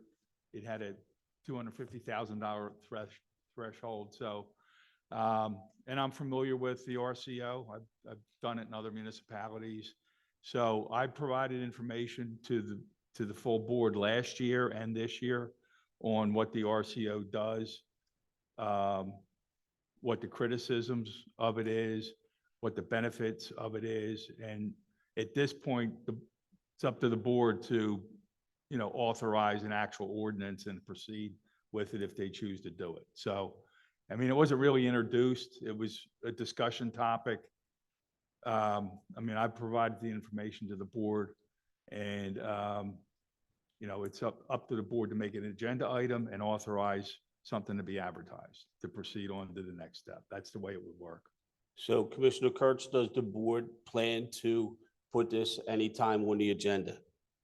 Also, Commissioner Pace brought it to us also. So we Yeah. had two commissioners that had brought this forward, and we did yeah. discuss this. Solicitor, would the school district be included in something like that, or would it just be with the township? No, I mean, one of the bits of information is that when a municipality or a county, and the counties have, I think most of the counties, Delaware, Bucks, and Montgomery have adopted some version of this. It only applies to their projects. Yeah. So it wouldn't apply to the school district. Right. You'd have to go It get the just- school district Right. to adopt the same set of regulations. Correct. And Right. then it doesn't apply to private jobs, and there's different thresholds for when you have to comply with the RCO. Right. And some are very low, some are very high. I think- read Abington, I read Hatboro, Upper Moreland has one now. So all our surrounding communities are adopting these responsible contract ordinance because it not only protects the Board of Commissioners but it protects the taxpayers and our township in a whole. So I think it's worth discussing. I mean, I'm not asking you to say yes to it, but I think it's worth discussing because we don't have one. And some of the work that's been done, I know it's private at Westrum that I was able to obtain with from OSHA about violations on there. There's no apprenticeship workers on that site. So this is the protection that the township would get if someone came after the township, because the board eventually has to vote to give these contractors the right to work in our township. So if you look at these and decide if it's worth it or not, then, you put it up for a vote and say yes or no. And that's all I'm asking. Chuck, if the we do. project you just mentioned, Western, would not be applicable to this But RCO. no, I'm just, but it protects the township, Joe, for when you have a project of that, what was Western, 7 million, Chris? So I don't know how much their project cost, but the point is that so far the examples that have been given are the private development at 2507 Philmont Avenue and the public development of the new Lower Moreland High School. Neither of those projects would have been impacted by the Board of Commissioners adopting a responsible contractor ordinance. Right. It would apply to projects done by Lower Moreland Township. So just Right. making sure, Just some and that was the examples I information that Solicitor Rice had shared with each of the 6 commissioners, requesting any of the current commissioners to provide feedback on that. We have not brought that up more so at the planning meetings because I don't believe that any of our sitting commissioners, no, there's 2 who haven't gotten the memo yet, so I'll make sure you get that. But no one had provided any feedback, so we have not brought it back to the board. But I think it's very important to be clear about what it, again, does and does not do. And so far, the examples that have been raised would not have impacted things that we oversee. But for the school board's example, Chris, that's for the school board to take up for the responsible contract ordinance. If there's a desire in the community Right. for the school board to apply this to their projects, it would not be the Board of Commissioners' responsibility to do Right. that. School board would have to adopt their own by resolution, set of regulations that for contracts of a certain amount. I mean, they have large contracts Yeah, oh, I know. compared to this township. So, they would have to apply that to themselves. And, like I said, Chuck, there's some pros and there's some cons. I mean, it is a program that favors union contractors versus non-union. Well, it favors apprenticeship workers. Well, they're union. I mean, And it's it pretty gives everybody a fair chance to put bids out on the jobs. right. But I'm just, and and I know because I've dealt with it in Delaware County and Bucks and Montgomery. It is, that's a component of it. that's in all of the RCOs. And on the other side of it, you do get, qualified contractors that are those types of contractors. I mean, there's pros and cons. Sure. And there is a threshold. I think 250 is what Hatboro had in their ordinance. I've Yes. seen it as low as $100,000. So, for big projects, that seems to be, I mean, I've seen it work in most municipalities that have adopted. Most have not. In Bucks and Montgomery County, I mean, if you take all the municipalities, the ones that are on the perimeter of the city, a lot of them have adopted it. But if you go out in the counties, even in Chester County and parts of central Pennsylvania, most have not adopted this. But Okay. again, it's a policy decision. When there's a majority of the board that wants to put this on the agenda, that's when it would happen. That's the Okay. way it works. So, All right. I mean, All right. everybody's got the Fair. information. It's fair. Yeah, everybody's got the information on it at this point. And, it's just a policy decision the board has to make at some point. And perhaps for the board's benefit also, we do have a larger contract we're recommending later on this agenda, but that is below that $250,000 threshold. We have not brought a contract yet to the board that would have implicated the responsible contractor ordinance threshold since it was raised at that meeting. We'll have our paving contract coming up, so that potentially could be one. But otherwise, it's, as Solicitor Rice stated, we're kind of waiting for the board's consensus position before there would be a public discussion. Okay, and one other question, maybe. Let me answer you though, Mr. Oh, McDade. I'm sorry. Since we do have two new commissioners, we'll talk about this again. And we'll gather all the material and the information. Yep. Okay, Solicitor? Thank you. And Chris, maybe this Thank you. is more towards you. Where are we with the basin grant that the board put in for the school district? Has it been resolved? No, and again, not a basin. So this is, well, but again, terminology, who things apply to is relevant to the discussions we have. So the township had applied on the school district's behalf to DCED's Small Water and Sewer Grant Program. We submitted that application back in December of 2022. And that was to help offset, as part of the high school construction project, costs for the stormwater connection of the district's system into existing PennDOT stormwater infrastructure pipe in Red Lion Road. The district had conveyed after that application that they needed to proceed with that project because the high school needs to open, and part of the state budget holdup, they did not announce these grants until the end of 2023. So we essentially have this issue where the district did the work and then found out afterwards that they had received the grant. So I participated in a meeting back on January 22nd that was coordinated through Mark McGuinn's office. We had Jamie Lynch and Mark McGuinn representing the school district, and we had Tom Holroyd, who is the chief of staff for Senator Collette. And I'm sorry, I forget her name, maybe Megan, who is the acting chief of staff for Representative Genst. The district had two requests. The first was for those two offices to advocate for the school district to do something which is otherwise not permissible under the grant program, which is to have cost already incurred be eligible after the grant agreement is signed. We do not have any realistic expectation that that will be granted. So the second component of that was to request advocacy for a change in the grant scope. There will be some stormwater related items for when the school district goes to do the highway occupancy permit improvements along Red Lion Road at the two intersections for their driveways when they go to do that work this summer.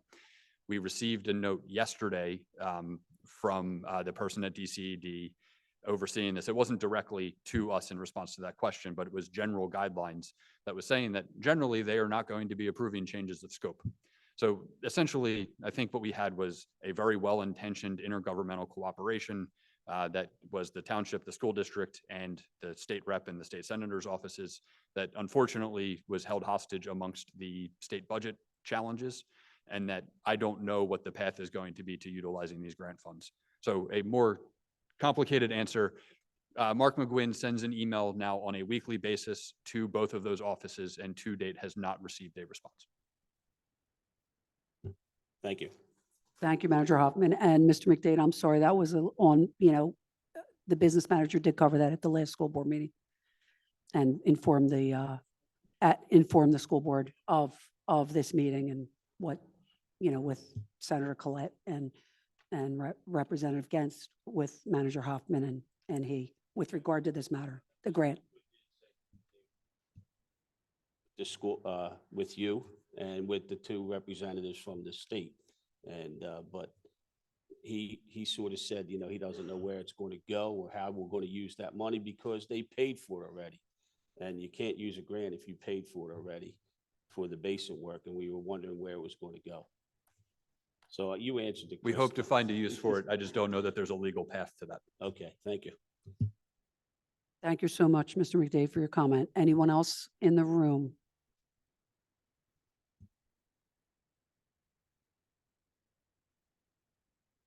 Anyone on Zoom, EJ? Okay, thank you. That concludes my agenda items for this evening. I'm going to go back to Vice President CANALE for now.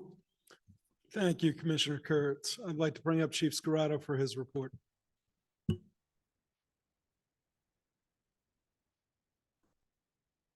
You've never heard Chief Scarrato speak so much on a meeting. Okay, real quick with my report. We did have an assault on January 12th that involved two different people against each other. Both were charged with simple assault and disorderly conduct. We again had a series early in the month all around Stephen Road, Radburn, all along Hallowell of vehicle break-ins. We did have a series of those early in the month. A number of drug law violations, 5 DUIs last month, some ordinance violations, a couple warrant arrests. As far as department updates, on December 29th, this was on the news and there was a press release from the county district attorney's office and Upper Moreland Township. It was a joint arrest. Also, thanks to our fire marshal, Bob Shally, who helped us investigate this. On December 29th, we were called to a residence on Huntington Pike for a shed fire. On the back of the property, the fire was put out by police using a fire extinguisher prior to the arrival of firefighters. Approximately 15 minutes later, firefighters in Upper Moreland were dispatched to a building fire at JG Transmissions, an auto mechanic shop. Upon arrival, they found a commercial building fully engulfed in flames. The worst of the fire centered around the front office area of the building. Following a joint investigation, a suspect was identified and charged with felony arson, as well as 6 other felony counts of arson, risking a catastrophe, burglary, theft by unlawful taking, criminal mischief, and possessing an instrument of crime. Bail was set at $500,000 cash, and the suspect was remanded to the Montgomery County Correctional Facility. It was really excellent investigation. In particular, some of the technology that we've been employing related to license plate readers helped to crack that case early on in that night when it occurred. So we're really happy with that. And Officer Sean McCoy had a lot to do with that. So, and thanks to the fire company and the fire marshal for their investigation. Anybody have any questions for me? Anything from the public? Thank you, Chief Scarrato. Back to you, Commissioner Kurtz. Thank you, Commissioner CANALE. Next, Chair recognizes Commissioner Mueller, Chair of the Community Development Committee. Thank you, Commissioner Kurtz. The first item tonight on the agenda is review and consideration of the preliminary and final plan for the Capone 2367 Pine Road, number 2301. Engineer Woodrow, could you give the board an update on the situation and your report? Certainly, Commissioner, be happy to do so. This application has been around for quite some time. If you recall in my memo, that in 2006, the Board of Commissioners granted a preliminary approval to this 2-lot subdivision. It is now a vacant piece of ground, a little over 2 acres, that fronts on Pine Road, just north of Pine Road's intersection with Stephen Road. At one time, there was a barn and a farmhouse, which had been raised many years ago. At that time, the 2006 plan anticipated a storm sewer discharge through an easement through an adjacent property out into the storm sewer in Stephen Road. That agreement failed to come to fruition, which kind of put this plan in a holding pattern for the last number of years. The threshold issue that we all faced was an ability to protect downstream neighbors from the adverse impacts of development due to stormwater runoff. The applicant has worked with his engineers, with my office and with the PADEP through the County Conservation District to secure an NPDES permit, which suggests that the storm source systems, the stormwater management basins will be able to control and infiltrate 100% of the largest storm without discharge. My review of that plan found those calculations and found the DEP findings to be consistent to the extent that the board could consider an approval of this plan this evening. The plan did appear before our planning commission last month. We have met with some of the neighbors via Zoom with the developer and certainly have talked at length about my lingering concerns about the stormwater management system. But I think at this point, many of those neighbor questions may have been answered. I think maybe there's some questions that do persist. But we do have the developer on the phone along with his engineer. And perhaps that would be something we would like to hear from before we go too much further in the discussions. Thank you, Engineer Woodrow. The Township Planner Phillips, I believe you're online. Is there any comments that you'd like to share with the board regarding your January 17th report? A lot of our letter handles or addresses the stormwater management, which Mr. Woodrow already addressed. The other thing that we were concerned about going forward as far as land development is that the architecture of the proposed homes aesthetically fit into the existing neighborhood, that the proper permits are obtained from PennDOT, and that the sidewalk along Pine Road be looked at to see if it needs to be repaired. I believe it's not in the greatest repair, and that pretty much covers our comments. Thank you. Manager Hoffman, is there anything that you would like to add to this discussion at this time? For me personally, no. I would suggest maybe the next thing would be for Solicitor Rice to review the draft resolution and then seek comments first from the applicant. Thank you. Solicitor Rice, can you review the consideration for the board tonight? Yes. What's in front of the board is a proposed final plan approval. It's a two-lot subdivision. The state law requires that the township make a decision with a certain period of time. The applicant's looking for a decision tonight, and there's a proposed resolution that would approve the plan before the board. The applicant has a copy of it, so I'm interested to see what the applicant's comments are going to be to the proposed resolution. I know some neighbors are here that have a concern. The resolution is designed to protect the neighbors downstream and to make sure that, you know, whatever stormwater system gets constructed there is still functioning 10, 20, 30 years from now. Not next year, but 10, 20, 30 years from now. So with that, let me just, I'll go through the resolution. This is a resolution of Moreland Township, Montgomery County, Pennsylvania, approving the final subdivision plan prepared for 2637 Pine Road. The plans that are in front of the board are plans by C2C Design Group dated January 4th, 2023. Last revision dated December 28th, 2023. And the approval would be subject to the following conditions. Number one, compliance with the CKS Engineers Review Letter dated January 11th, 2024.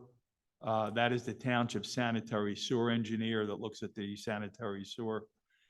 Number two would be compliance with the RIT2 review letter dated January 17th, 2024. That is the township's planner who spoke briefly These are written review letters that are done with all plans. Number 3 is compliance with the Woodrow and Associates review letter dated January 17th, 2024. The following comments from that letter. A, applicant has to secure a PennDOT highway occupancy permit. B, applicant has to execute a cross easement and a utility easement over Lot 1 for the benefit of Lot 2. C, there are subdivision land development ordinance requirements set forth in the Woodrow letter, paragraphs 1 through 7, that pertain to the Pine Road utilities, landscaping plans, public water service from Aqua PA, buffer yards, concrete monuments, Pine Road sidewalk, and curbing replacement. Number 4 is the applicant has to comply with all other applicable township, county, state, and federal rules, regulations, ordinances, and statutes. 5 is the applicant has to execute a development and financial security agreement in a form and manner to be approved by the township solicitor. 6, the applicant has to execute a stormwater management agreement requiring perpetual maintenance and repair of the basins on both lots 1 and 2 that would run with the land and bind any future buyers. Stormwater agreement would also specifically provide that in the event that either basin fails, resulting in any discharge of stormwater under neighboring properties, then the owner of the lot with the failing basin would have to construct stormwater improvements, which could at that time include additional off-site piping to prevent any additional stormwater discharge. Just a little explanation. Every stormwater system on every lot in Pennsylvania has to have a stormwater agreement that gets recorded against the property, so any future buyers have notice of it. It requires this type of repairs. It also permits the township to inspect the property and also to force repairs if the property owner won't force the repairs. So this is something that on every building lot in Pennsylvania of a certain amount of disturbance, there's these agreements that follow the property. So that's condition number 6. 7 is that the applicant would construct an off-site drainage improvement from the overflow discharge for each basin to the township's existing storm drain in Stevens Road, provided that the township gets the necessary easements from the neighbors. So we're looking for cooperation for a permanent solution, long-term. And then additionally, the applicant would be reimbursed up to $10,000 for the cost of the improvement from the township stormwater fund. So that's condition number 7. There's some reimbursement back to the builder who would have to do the work from the township stormwater fund. So we tried to form this resolution so there's a cooperative plan here with the neighbors, with the township, and with the builder and developer who are online. So that's what is before the board. You're required to make a decision on this unless there's a further extension of time from the developer, and they're the 7 conditions. So I don't know if the board has any questions about those conditions. I know there's been a lot of discussion about this plan and the stormwater system. Thank you, Solicitor Rice, and we'll come back to the board in a moment. I believe EJ, the applicants are on the phone, Mr. Capone and Mr. Tullio. Would you like to make any comments based on what we've talked about so far?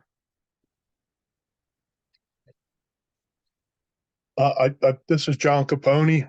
I really don't have any comments other than the fact that I think it's an unjust hardship over the years to try to get this approved. And with this off-site drainage issue, I can't agree to those conditions.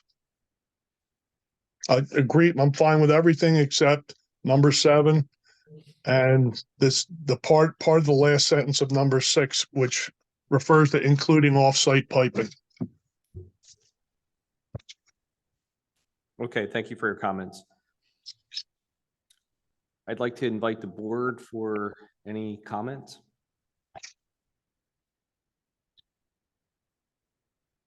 I like this resolution as it's stated. I think it protects the neighbors well. From my perspective, and I've had some conversations about this, first and foremost, my concern is for the existing neighbors. And as Solicitor Rice mentioned, with the unpredictability of storms, I understand that it's designed as such. However, that's a concern. But my greater concern is with, as time passes, the 15, 20-year issues that may develop, and seeking a permanent solution, I believe, is in the best interest of everyone, particularly the existing neighbors. And 10 years down the line, maybe lots 1 or 2, in the conflicts that might arise between the neighbors. So I also like the way the resolution is worded, but I'll ask if there's any more comments from the board, and then I'll invite the public up if they would like to make any comments. Mr. Capone, if you're online, and also the developer, Mr. Tullio, I have a question. Hi, it's Denise KURITZ. Is there any way you can explain how the stormwater management that is proposed with the swells and where they go and how the whole thing will operate? Because my concern is also for the downstream neighbors on Stephen Drive and Stephen Road, because the topography, as our engineer has stated in his review letter, it seems like well, it is your property. I've walked over there and been over there, is much higher, and then there's a drop off. So I'd like to know how this will operate, if you can answer that question.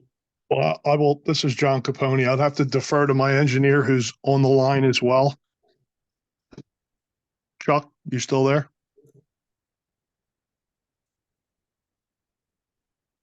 They might have fell asleep. Is that Chuck France?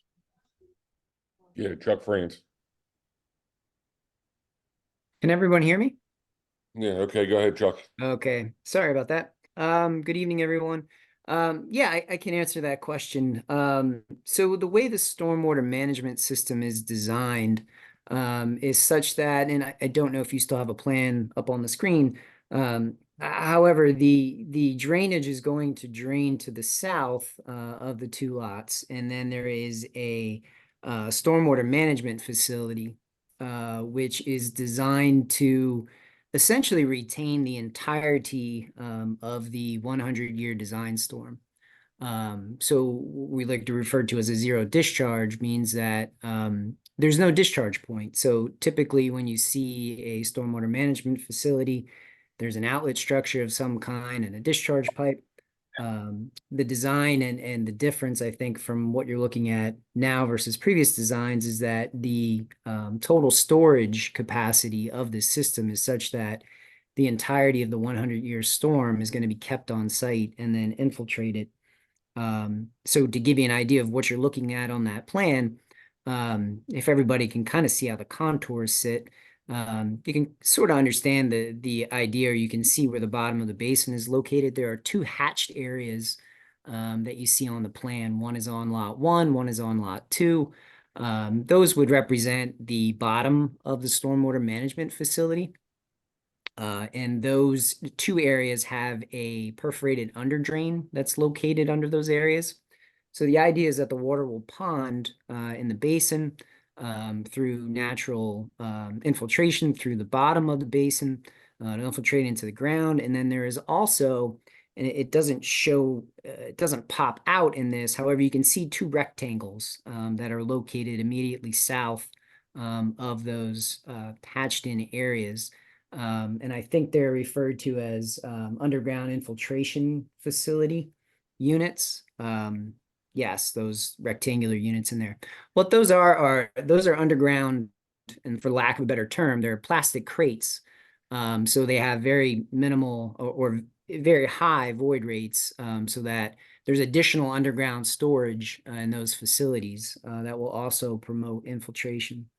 So the key concept of this design is basically keep the water on the site, infiltrate it into the ground, and you know, not have a traditional discharge point leaving the property. Thank you. That's my concern is we're going to go into the underground infiltration, into the spillway, and then spill right over onto the residents onto Stephen Road. Yeah, and the volume is designed so that during a 100-year storm, you know, you wouldn't go through the spillway. To your point, if we would get a storm greater than a 100-year storm, you know, you could potentially see some topping of the spillway if you have an event that would be greater than a 100-year design storm. With climate change and whatnot, our last meeting, we had a real intense storm. So I just, I thank you for the explanation, and I'll open up to the rest of the commissioners, but I'm all for moving forward with the resolution as stated. Are there any comments from the public here in the room? Come on up to the microphone and state your name and address.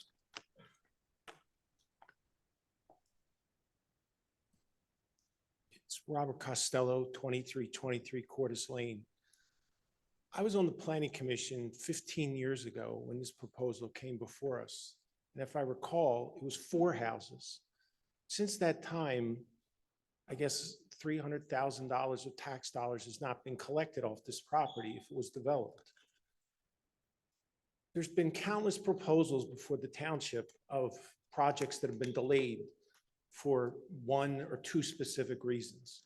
I think the proposal that's before the board is a good proposal, except I think we're going to the extreme beyond a 100-year flood.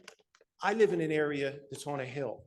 It's got 40 or 50 feet above us that was built 20-some years ago that has a basin in Valley Green off of Packard Avenue. This proposal is 10, 15, 20 feet. There was 2 properties on there before the properties that the buildings were torn down. We're only adding 1, not 3 like they could. I think the taxpayers are paying for this to be a scenic open space for the last 15 years. And there comes a point where you have to make a decision and go forward with it. You can't, you know, anticipate things that go on for hundreds of years. I've lived in the area, in the development with the basin for 25 years. There's never been a problem. And we don't have an easement going out the back end with piping, which I think we're trying to create even more problems with the neighbors. If the people buy the property, I live in a house that has a next door neighbor that has an easement. And there's never been a problem. So if the neighbor's septic goes bad, they have to run the pipe through the neighbor's yard. They were prevented from putting a wall up. The same situation here. They need to buy the house with the basin, and that's the end of it. I mean, I think we're getting to the extreme here, and we're just going to delay this project even longer. And every time I drive by the property, I'm wondering who's paying for all this? We are. Because they could have built 4 houses there with instead of 2. And there was already 1 house there before. So we're just adding 1 house to it. And there was never a flood. So I just don't understand how piping is going to make it any different than it was before, because we're just adding 1 house to the property. And if you add up, you know, $10,000, $15,000 each house, that's $30,000 for the last 15 years. And if it goes on and on, when is it going to come to a conclusion?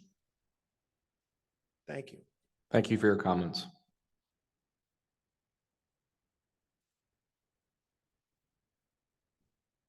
So my name is, excuse me, my name is Anthony Markey. I'm in 53 Stephen Drive.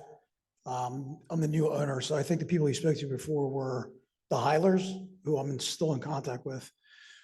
So you have to forgive me because I've in the last month, I've figured out, I've heard this whole story. I'm just learning like all the components of what's going on. I got thrown into this thing, you know, after I purchased the house just at the end of August. And I'm just like, you know, unfortunately being thrown into this, trying to figure out what's going on and how it's going to impact, like, you know, the investment that I just made, along with my neighbors that are here, the Cahills and Frank Keenes are here as well.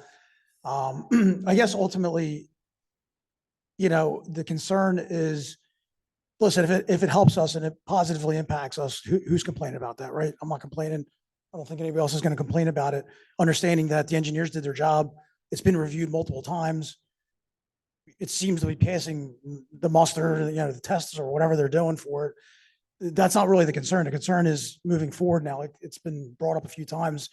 If something does go wrong, I appreciate the commentary from the gentleman back here, being held up, for whatever reasons, but we do live there and there's obviously a concern for it. So I'm sorry it's being held up, and I'm sorry, some of this stuff isn't going through as quickly as possible, but there's a reason for that. We do matter too. We do pay taxes, and we want to make sure that our interests align with everybody else's.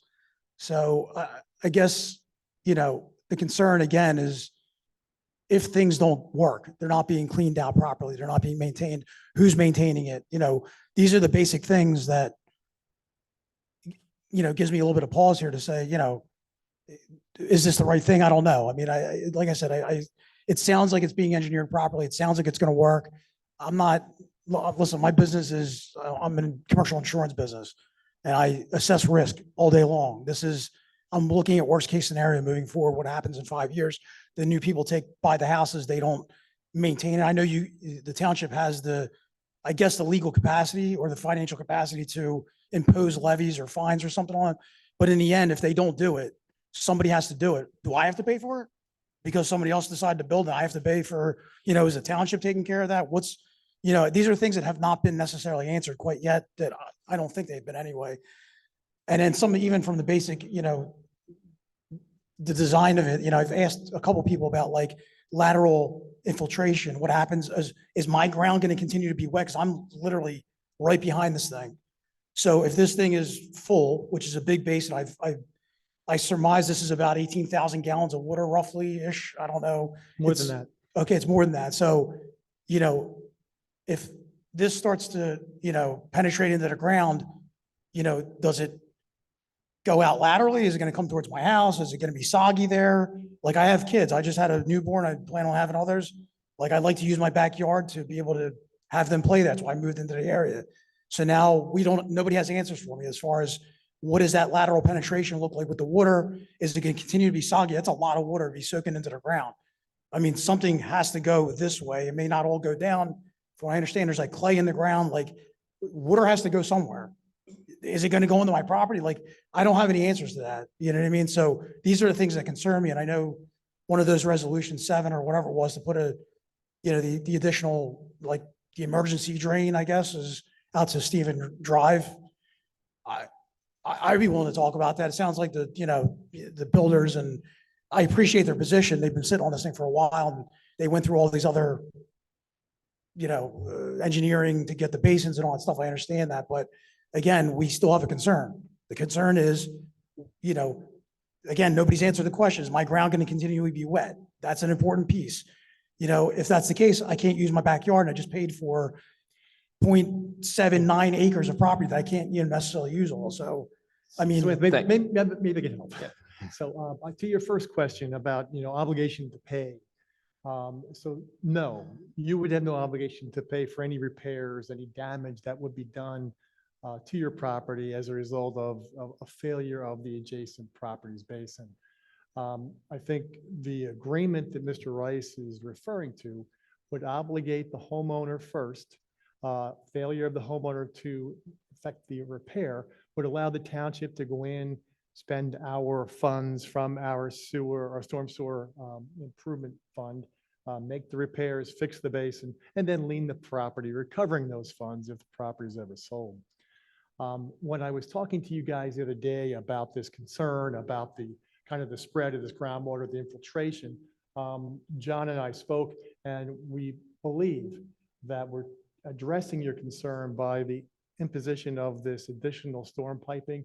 In my mind, this is going to be a seepage trench that will run parallel to your back property line and kind of intercept any of that seepage that would be of a concern and convey that seepage by a hard pipe out to Stephen Road into that storm source system.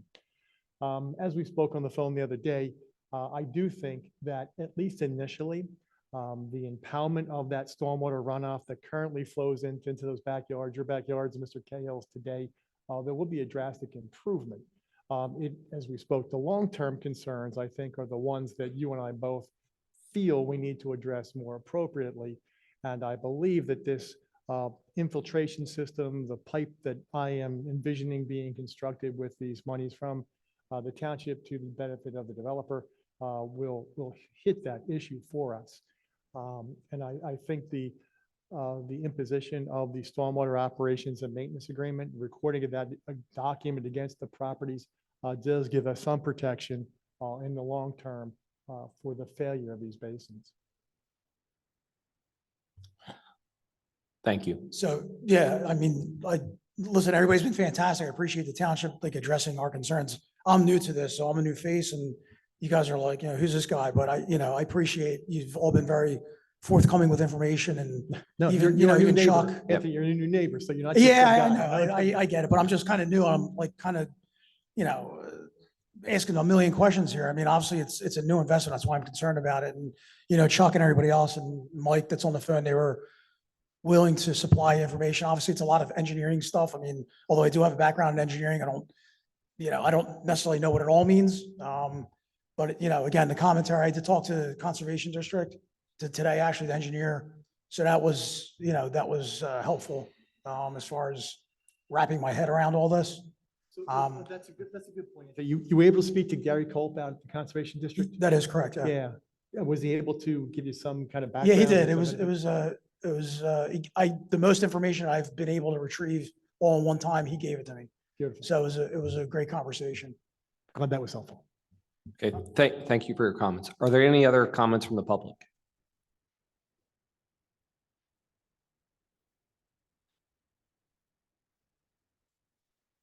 Yeah, I'm Joe Frankine. I live at 2338 Stephen Road. Actually, right next to Anthony, and I'm at the lowest point. So this summer, we won't say we had a 100-year storm this summer. I don't think it was a 100-year storm, but the rain that we had, 2 instances, my pool was mudded twice just from the water coming off the property. So I'm not against any type building of it. I'd like to see houses there. I just want to make sure the property's protected. And if what they're going to do is going to, save the water from coming down the hill and into my property, I'm all for it. But the thing is I'm concerned that, the onus after they read it, like after 18 months, the homeowner is responsible for the maintaining the basin. You never know what the homeowner is going to do. They might not even pay their taxes, The gas can go for sheriff's sale. You never know what's going to go on it. And with it being up to the owner to maintain the basin, we don't know, you don't know when the basin's failing. So I just want to make sure that, we're totally protected. Right now, the water, it rains and you have the whole property supposedly soaking the water in. Now, I read the core drilling samples and stuff like that, 1, 2, 3, 4, 5, 6. I know the 2 samples that are adequate are the 2 where they're going to put the basin in, but the other areas have debris underneath, the water won't drain in, and it looks like they're the areas that are going to stay there right now. So you're not going to have a lot of water, I guess, draining into them other areas. So pretty much everything's going to go into the basin. Then the other concern that I had with is if there's additional building on the property, people will put sheds up, it's a big property. They're going to have a lot, if they're going to put sheds up or any other type of structure, you're losing area where the water is going to go into the ground there, and then additional water is going to be pouring into these basins, and if they're going to be able to handle it. Thank you for your comments. Any additional comments from the audience here? EJ, are there any comments on Zoom? Dennis, I just want to make, Yep, I just want to make a couple comments. Yep. So I don't know if the gentleman who spoke earlier was on the board at the time. I guess 6 or 7 years ago, I went in front of the board for a variance and easement for an in-ground pool. And I had paid an engineer I believe Woodrow's office reviewed it, approved it, they called it a seepage bed. My basement's been flooded 12 times since then, and I regret listening to the engineer, right? Sorry, Tim. And it cost me probably $30,000 in damage and trying to fix the water issues. So, and it took 3 years for me to get water in the house. It took time, right? I don't know if it was a 5-year storm or a 1,000-year storm. My question is, based on the old homeowner not allowing this pipe to go through the property, the new homeowner's in agreement to allow this pipe to go through the property, right? Definitely want to talk, sure, just understand what the impact is right there, what that's gonna look like for my property. I mean, I'm totally up to talk. To allowing, I'm not opposed to it. I'd like to have a conversation. So if the homeowner is willing to allow the pipe that the old homeowner wasn't, my question to Mr. Capone, why would you now backtrack and not allow the homeowner to put the pipe through to resolve any overflow issues? Right. At zero cost to you. This is Michael Tullio. Let me chime in on that comment, just so everyone's aware. The design currently that got the MPDS permit is way over the top. It's way over designed because we didn't have a pipe and we couldn't discharge. Okay, so now we fit into those parameters with zero discharge. So you're asking us to install improvements that you now want a pipe to. We wouldn't have put all the storm chambers and all the other stuff we weren't required to do, and the basins wouldn't be anywhere near that size. And that's what's frustrating, because that's an extra 75 to 100 grand that got put into those basin designs. So like to just say, oh, let's just put the pipe in. Well, are you guys going to pay for the over design of it?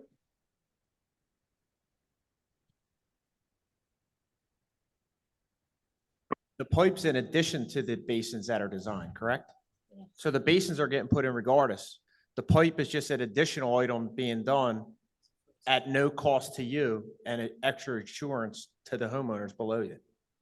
We would not have had to design the basins, the current design, nowhere near the current design, if there was a pipe going to be installed. Mike, this is Tim. I just ask you a question. If the cost of the new basins are $75,000, $100,000 in excess of what a more traditional detention basin would have cost you to develop, wouldn't it have been prudent to spend a little more effort trying to negotiate an easement with the adjacent owners? It seems like you had a lot of delta in the cost that would have been maybe better spent in negotiation. Tim, this is John Capone. As you were aware, we sent letters out to the neighbors. My fiance, we went door to door with the neighbors, Mr. Mattia, et cetera. No one was willing to, in fact, matter of fact, at least one neighbor, I think it was Mr. Heiler, said, absolutely not. You're not allowed to build there. So I've spent hundreds of thousands on engineering a 2-lot subdivision. I think this is my 4th engineering firm.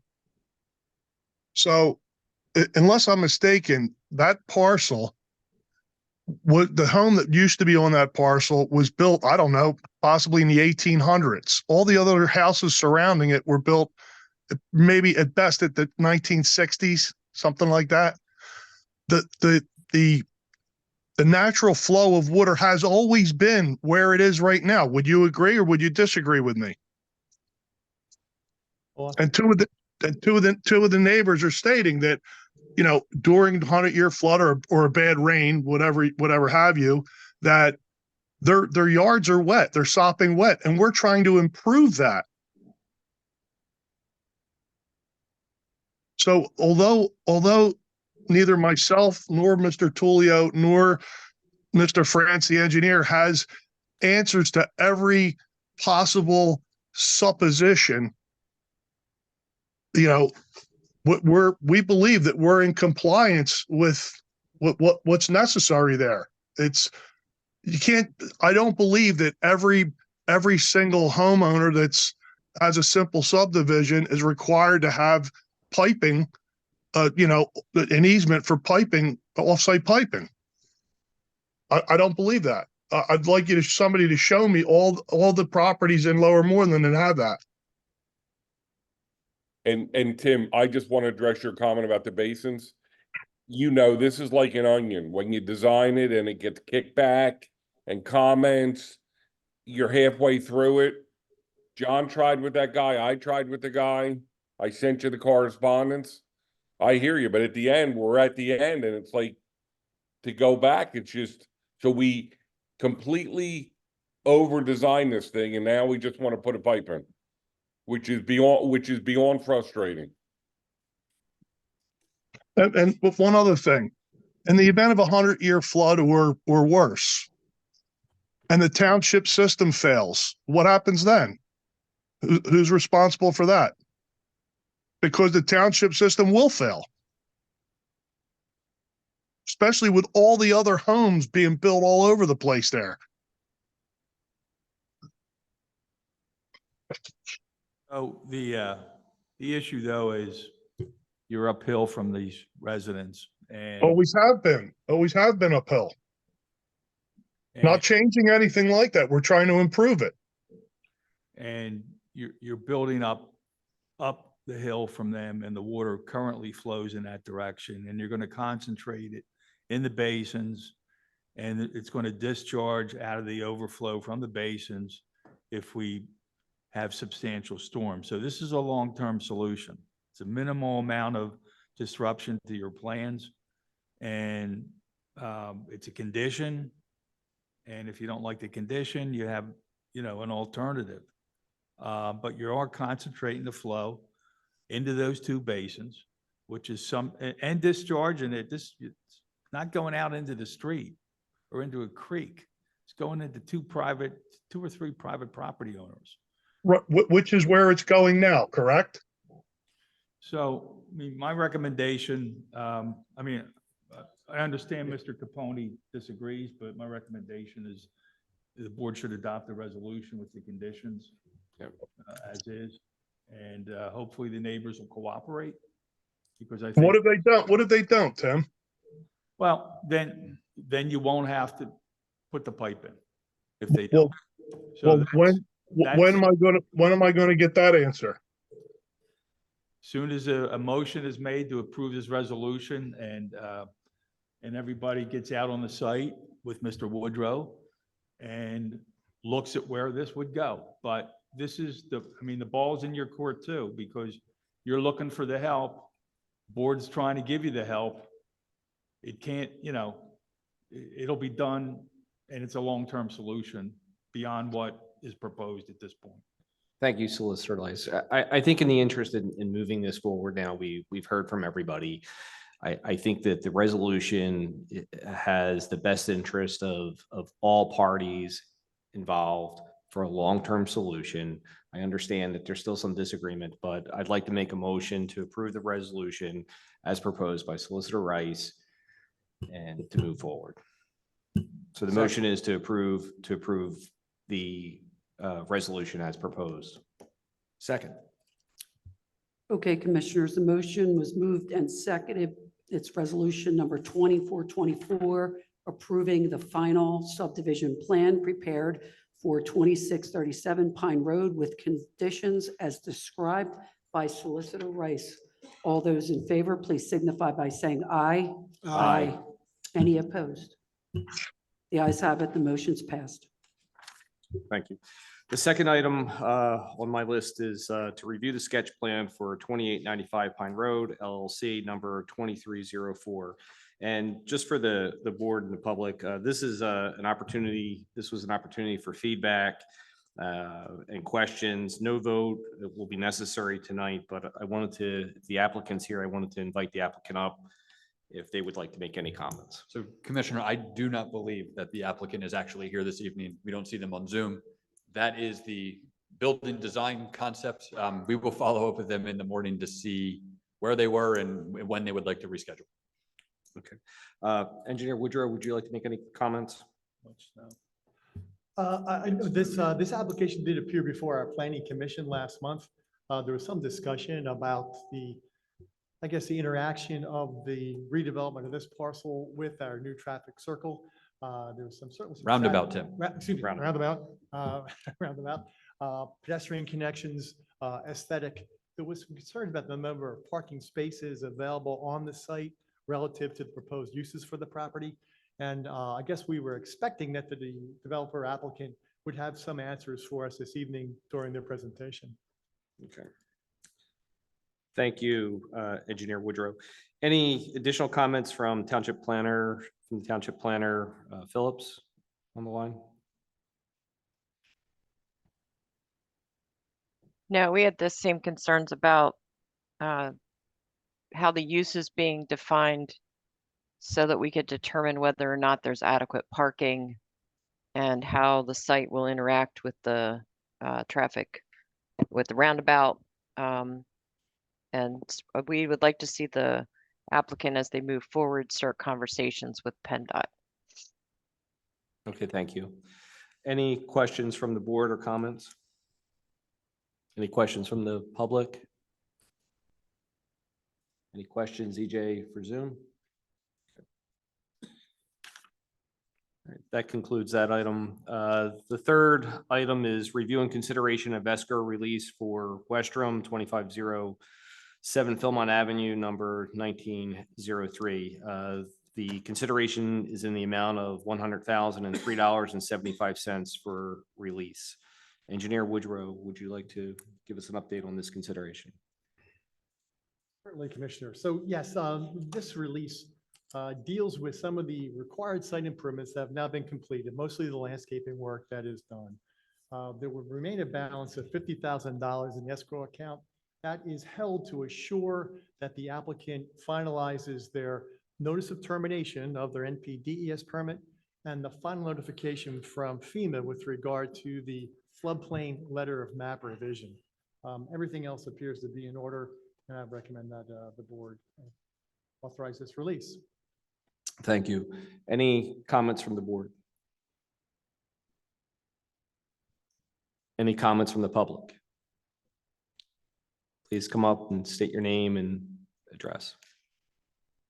In the interest of time, if we could keep our comments to 3 minutes. Start your watches. Mark DeGeorge at Dale Road. I've got to ask Tim, is this the final refund? Okay. Is that going to be, is that 50,000 going to be enough to cover all the other loose ends that you may have? Yeah, Mrs. George, at this point, I do not have any other loose ends. Those two permit closeouts are what I have left on my Okay. list. All right. Are you prepared to take ownership of the mistake on the plans, on the building plans, on the site plans, that they're not in compliance? Yes. Okay. How do you go about that? How do you have to change it? Yeah. So Mark, in my opinion, that white vinyl fence that has been topic of our discussion is in substantial compliance with the intent of the approved plan. I believe this white vinyl fence actually provides more protection to the adjacent Dale Road residents than if it were placed in the location that was shown on the original plan. Well, okay, you say you believe. It's my opinion. You're incorrect. It's not in compliance with the drawing in terms of placement. The plants that are shown, all the shrubs and trees that the commissioners voted on, they're planted in the wrong place. No. Yes, they are. Can you, Yeah, I so- don't want this to go against my timeline here. I'd like you to be able to put it up on the screen. And I'll show you what I'm talking about. Can you do that? Mr. DeGeorge, you've heard me say this before. It's public comment. It's not a hearing. It's not a debate. Mr. Woodrow thinks it's in substantial compliance. I actually drove back there today on the way to the meeting. There's 2 fences, right? There was only 1 fence on the original plan. There's a whole row of trees. Some of them are dying. And it looks like you got more than what was required, maybe in the wrong location according to you, but it's in substantial compliance. So you want the fence ripped down that's there? I want the township to acknowledge So that's your, if I could jump in here with one question for Engineer Woodrow. Is there anything that's inappropriate or not in compliance with any of the township's rules and regulations? My opinion, no. Okay. Thank you for your comment. okay. Are there any additional comments? Not at this point. You're not, my one comment is that, and I've said this before, you're not representing the taxpayers as instructed in the Code of Ethics. You're supposed to represent the public first, above all, and you're not doing that. Thanks. Thank you.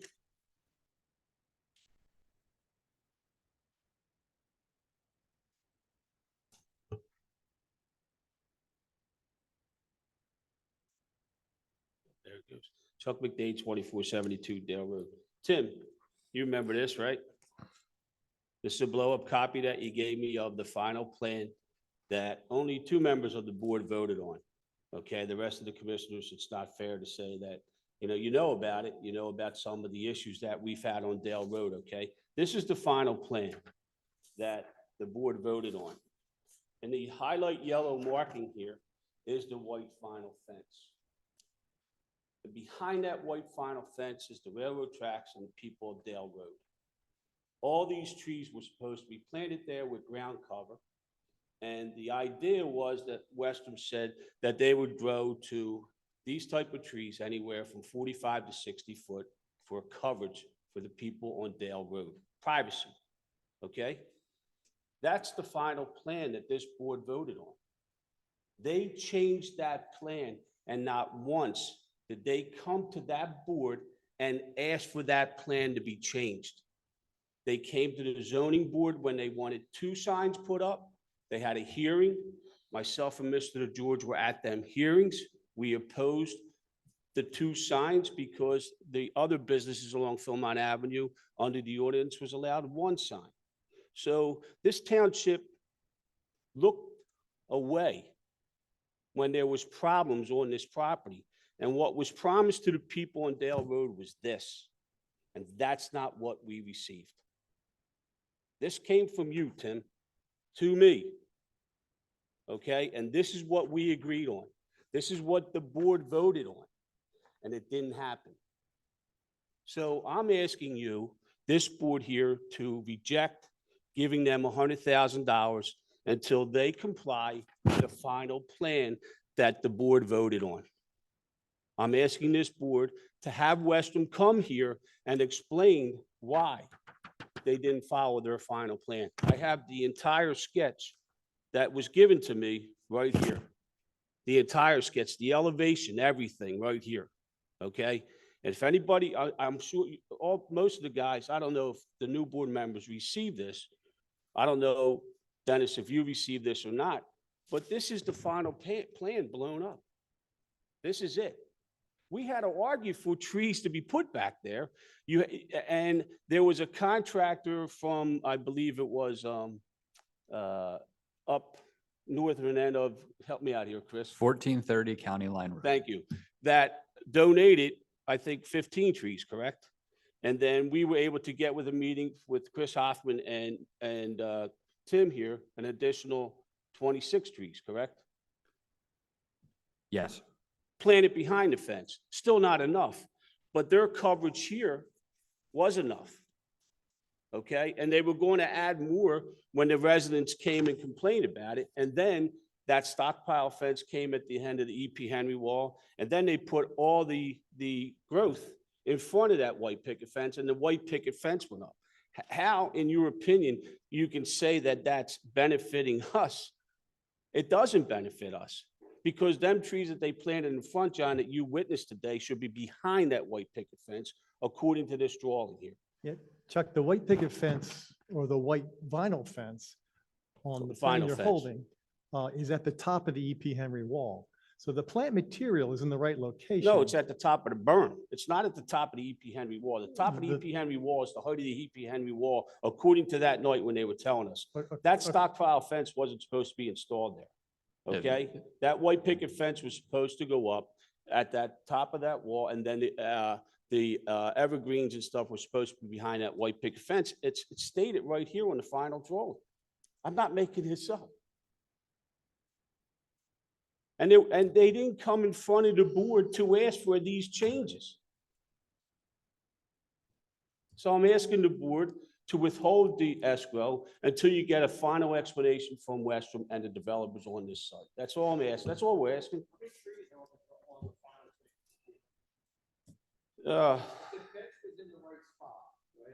All this would be behind. Right. Right. In front of the fence, behind, right, right, right.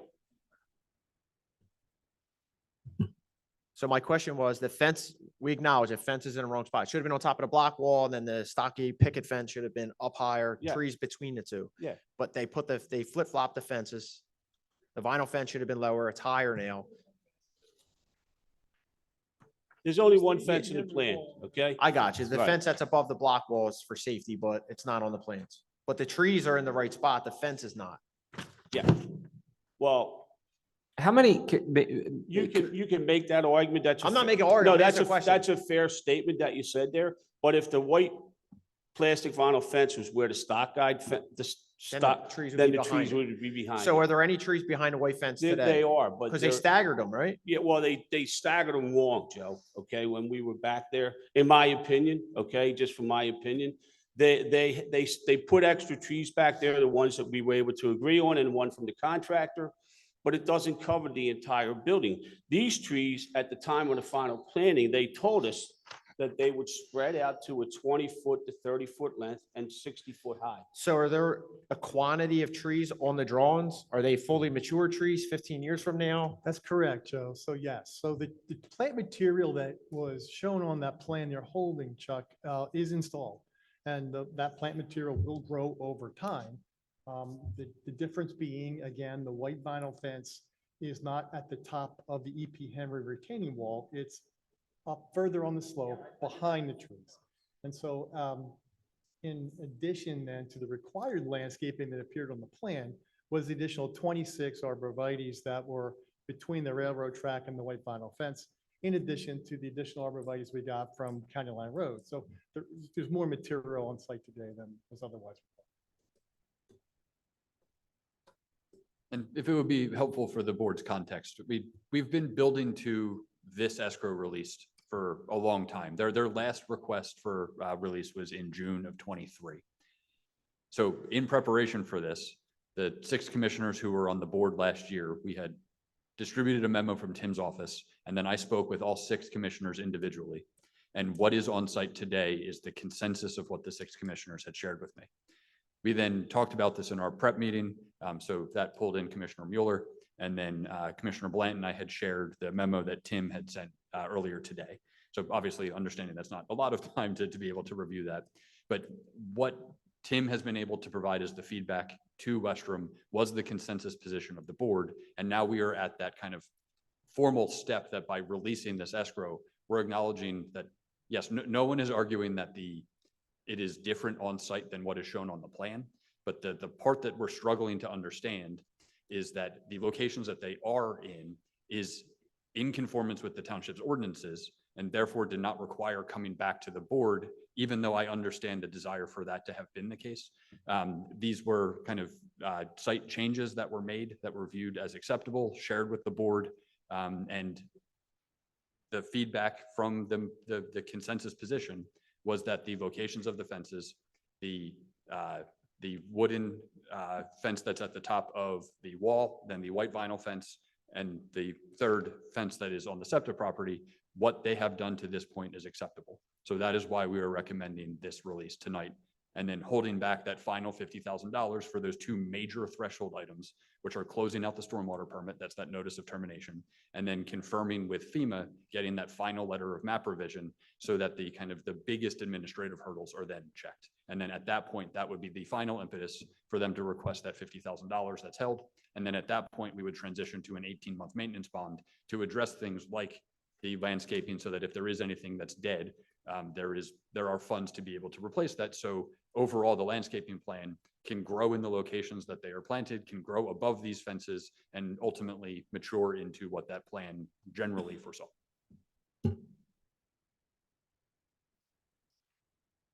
Tim, I have a question. In your professional opinion, did Western comply to the final plan? Chuck, the intent of the final plan has been met. Thank you. Are there any additional comments from the public in the room tonight? Solicitor Rex, I just have a quick question for you. I have a, excuse me, sorry. I only have a sort of base understanding of the process by which we withhold escrow to have things checked off the box and we release it. But I just have a question for you in terms of if we were to not release this one, what would be the legal ramifications of that? Would Restrum, or could they, I don't know, pursue some sort of legal recourse in terms of whether or not we are able to withhold these funds based off of the situation we find ourselves in? I'm not sure I heard everything you just said, but. If we don't release the money, can they come back to us and sue us? Yeah, I'm just wondering what the Well, risk could be or what the ramifications are. Here's the rules, and I mean, I've sat through all these discussions too, and there's changes from what was shown on the plan. There's always field changes in a project, always. It might be a different kind of tree, it might be a different fence. So when Tim says I mean, there's more material out there than what was on the approved plan, way more material. Still not happy, I get it. But with escrow releases, the way it works is they finish the work, whatever it is, landscaping, piping, it's not a debate, Chuck. And Tim then decides whether it's complete or not, and then he says it's complete, and then you have to release the money once a request is made. You can't hold it back for some other punitive reason or whatever other reason. You know, if the work's done, he certifies it, then you have to release it. I mean, that's written into the planning code, into the MPC, the way that works. And if it was withheld, I think we would need to understand the reason and what we convey to the developer for what is the resolution to it to then release it. So it's not just simply withholding it. It would be direction as to what do you need to do. Right. So it would be the board saying, change the location of the fences. But so that's the thing that we tried to fill in last year to provide this guidance, was that there was not a desire or direction to change the fence locations. Therefore, it is appropriate to. And Manager Hoffman, and I believe you said this, but just so I understand it. So under the previous board, there was a discussion last year that allowed them to proceed as they currently have. Is that correct? Yes, I had those discussions informally with each commissioner separately, because since they had not requested the release for those items, it was not something business-wise before the board. So I did an informal poll so that I could give direction to Tim for what we conveyed to the developer. Okay. John, I have a question for you. With everything not being in compliance yet with the FEMA and everything, can this board table this until everything is in compliance and then release the whole $150,000? No, Chuck, because, you know. I know each step you release a certain amount of escrow, but. Well, you release the escrow when the work is certified to be completed. Right. But And he's certified that the work's completed, so. in his opinion, because he knows that they didn't do it right, John, he knows, Tim knows. Yeah, but We- now, I, Chuck. I understand I'm making a point for Yeah. no return here, but I asked a question. It's either a yes or no question, And that's I all. said no. Okay, thank you. All right. Thank you for your comments. EJ, are there any other comments on Zoom? Okay. In the interest of moving this forward, and I have to accept Engineer Woodrow's report, and in consideration that I'd like to make a motion to release or make a motion to approve the escrow release as described for $100,000, $100,003.75. Is there a second? Second. The motion's been moved and seconded to approve an escrow release in the amount of $100,003.75. All those in favor, please signify by saying aye. Aye. Aye. Any opposed? The ayes have it. The motion's passed. The next item on the agenda is the building officials report. And with that, I'll say I'm in receipt of the monthly report. There were 39 permits in January totaling $13,867. There were 81 inspections, 71 residential, 10 commercial. And they are the highlights. For the code enforcement officers, Ted or Jill, do you have any comments you'd like to make? Any comments from the board? For the public? EJ, any comments? I'll accept the report as submitted. I have two liaison, and this will be quick. I attended the planning commission meeting on January 25th, and I believe we spoke about the highlights of that on the earlier agenda items. There is another meeting coming up on February 27th at 7 p.m. in the Township Building, and it'll be both live and on Zoom. And then the last liaison is the Pennypack Ecological Restoration and Trust. The next meeting will be March 19th. That concludes my report. Thank you, Commissioner Mueller. Next, the chair recognizes Commissioner Pace, Chair of the Public Works Committee. Thanks, President Kurtz. First item is review and consider Longview Drive Basin construction bids. We put out the bid, the Longview Drive Basin project, and the low bidder was APCON in the amount of $234,750. The price also sets helpful context for future basin projects and confirms our 5-year budget projection is preparing for these projects adequately. Any questions from the board? EJ on Zoom? Okay. All right, that being said, I'd like to make a motion to award the Longview Drive Basin construction project to APCON in the amount of $234,750. Second. The motion's been moved and seconded to award the Longview Drive Basin Construction Project to APCON in the amount of $234,750. All those in favor, please signify by saying aye. Aye. Aye. Any opposed? Thank you, Commissioners. The motion's passed. Item S, Public Works, we'll turn it over to Steve. Tough day out there in the snow with the crew. I'll just a couple things real quick. We have 2 bids that are out this week that I'll be bringing to the board's consideration at the next meeting. It's our resurfacing bid and a bid for our parks grass cutting for this year. The township participated with 2 Martin Luther King projects. Commissioner Kurtz organized both of them. We worked with the high school kids and Principal Miles from the high school here. We cleaned up Valley Center Park and a lot of construction debris at the park and the school. And the second one was we had about 40 brownies come in and paint birdhouses. I was scared to death, but it was actually wonderful. They did a great job painting. We had 2 snowstorms.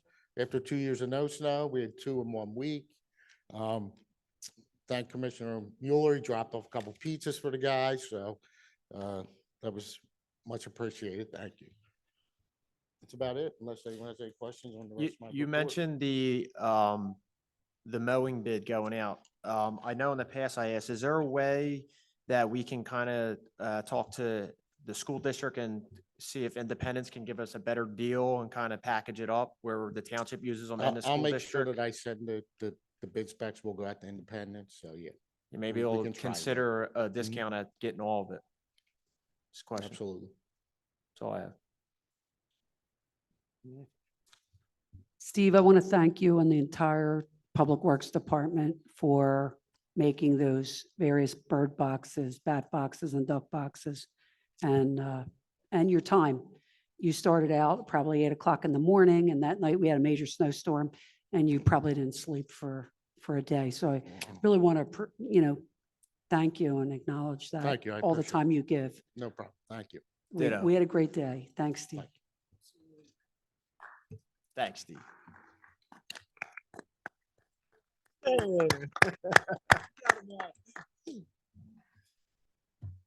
Item T, liaison is HVAA. Right now, their basketball season is kind of winding down a little bit. You can pre-register early bird discount running until February 29th for T-ball, baseball, and softball. You save $30 if you register early. Leap year. Threw me off the date. And that's about it. They're going to announce opening day for baseball is going to be Saturday, April 13th. And that's always a nice parade. I'm not sure who's going to throw out the first pitch yet. And there's a board meeting the third Thursday of every month. I'm going to be going in 2 days. Any new information, I'll report back. And that's all I got. Thank you so much, Commissioner Pace. Next, the chair recognizes Commissioner Blanton, Chair of the Ordinance Committee. Thank you, President Kurtz. So first item on my list here is to review and consider a traffic-related ordinance on Fetters Mill Road. So in our January meeting, I proposed a parking prohibition ordinance, which has since been advertised as prescribed by law. As a reminder, the ordinance will add a no parking rule within 40 feet of the road's intersection with Pennypack Lane. This is to help with trucks and other vehicles that are trying to get through that narrow space. Should I read the ordinance as written, or does the board have any questions about the ordinance as written? Yeah, otherwise, no need to read it. The ordinance content is exactly what was described. Succinct. I have one issue. One of my residents had an issue with where the signs were placed. Can they be moved? Okay, I'll put her in touch with you. Okay, thank you. Yeah, that's right. The signage was placed in preparation for the adoption. Any questions from the public? On Zoom? If not, I'd like to put a motion to approve ordinance number 775 as described. Second. Motion's been moved and seconded to approve ordinance number 775 as described. All those in favor, please signify by saying aye. Aye. Any opposed? No opposed. Thank you, commissioners. The ayes have it. Motion's passed. All right, thank you. Next on the list is a review of the zoning hearing board summary. So first, this Thursday will be the February agenda. There are 2 applications on these zoning hearing boards agenda. First is application number 23-18. This is a continuation of the application of Andrei Levitsky and Maria Vetsin of 573 Phillip Road. They're seeking a variance to allow an increase of the maximum lot coverage to 49%. And there's a new application number 24-03. This is an application of the Pennypack Ecological Restoration Trust. They're seeking a variance to permit pole signs on each of their recently acquired parcels. There are 3, one on 1309 Cold Spring Road, 1249 Cold Spring Road, and 1282 Turwood. These signs exceed the permitted size, 17.4 square feet, where normally 12 square feet is permitted. And the sign height is different as well, 12 feet 6.5 inches, where 6 feet is permitted. In the last January meeting, 2 decisions were made. Application number 2401. This was an application of Muntz Construction for 1057 Twin Silo Lane. They were seeking a variance to allow a reduction of the side yard setback from 40 feet to 22.9 feet. They're constructing a garage addition. This variance was granted. In addition, application number 24-02, this is an application of Abby and Tina Matthew on 2659 Bonnie Lane.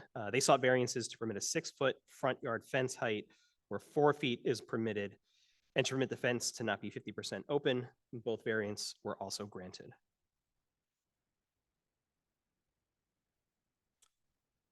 And as far as my liaison reports are concerned, I just read out on the zoning hearing board, and the building code board of appeals has not met, and so I have nothing to report. Thank you very much. Thank you, Commissioner Blanton. Next, the chair recognizes Commissioner Hausen, Chair of the Public Property Committee. The terms for the Historic Architectural Review Board members, Terry D'Ascencio and John D'Ascencio, are set to expire on April 18th, 2024. Staff is going to reach out to determine their interest in continuing to serve in this capacity. That is it for the HARB board. I don't know if there's a meeting next month or not, to be honest.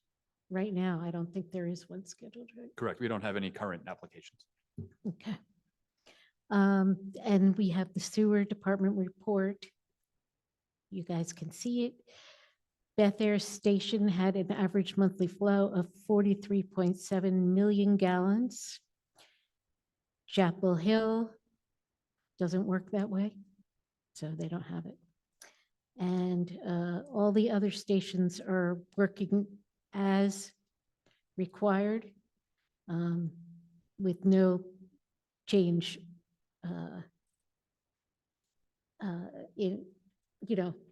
needed right now. My liaison positions are the Township Authority and the Historical Architectural Review Board, and I think I've covered that. So that completes my report. Thank you, Commissioner Hausen.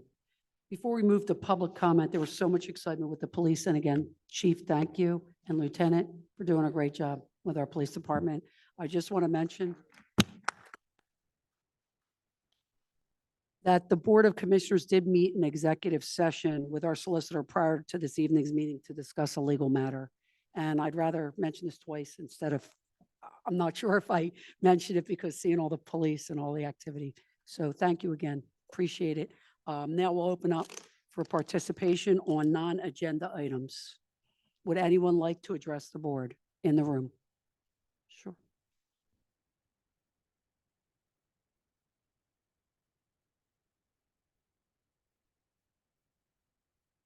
Anthony Mararkey, 53 Stephen Drive. I had a quick question. So I'm like, again, new to the neighborhood, and my wife has been walking with our child on Stephen Drive and Stephen Road.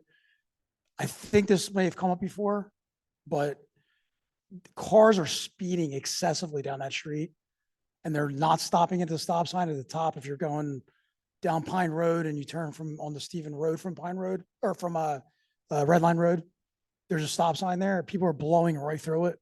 Like, it's extremely dangerous, and it's making me very nervous to have my wife walking our child or newborn down the street there. Has this been addressed, and can something be done about this? With the chief and lieutenant here, we will ask the traffic safety unit to take a look. I'm sure over the years we have done studies and we have done specific enforcement there, so we can revisit those items if they're not currently in place. Awesome. Appreciate it. Thank you for your comment. Anyone else in the room? Anyone on Zoom? Okay, no public participation. I will, commissioners, if you don't have any questions or comments, I will make a motion to adjourn. Second. Thank you very much. Good evening.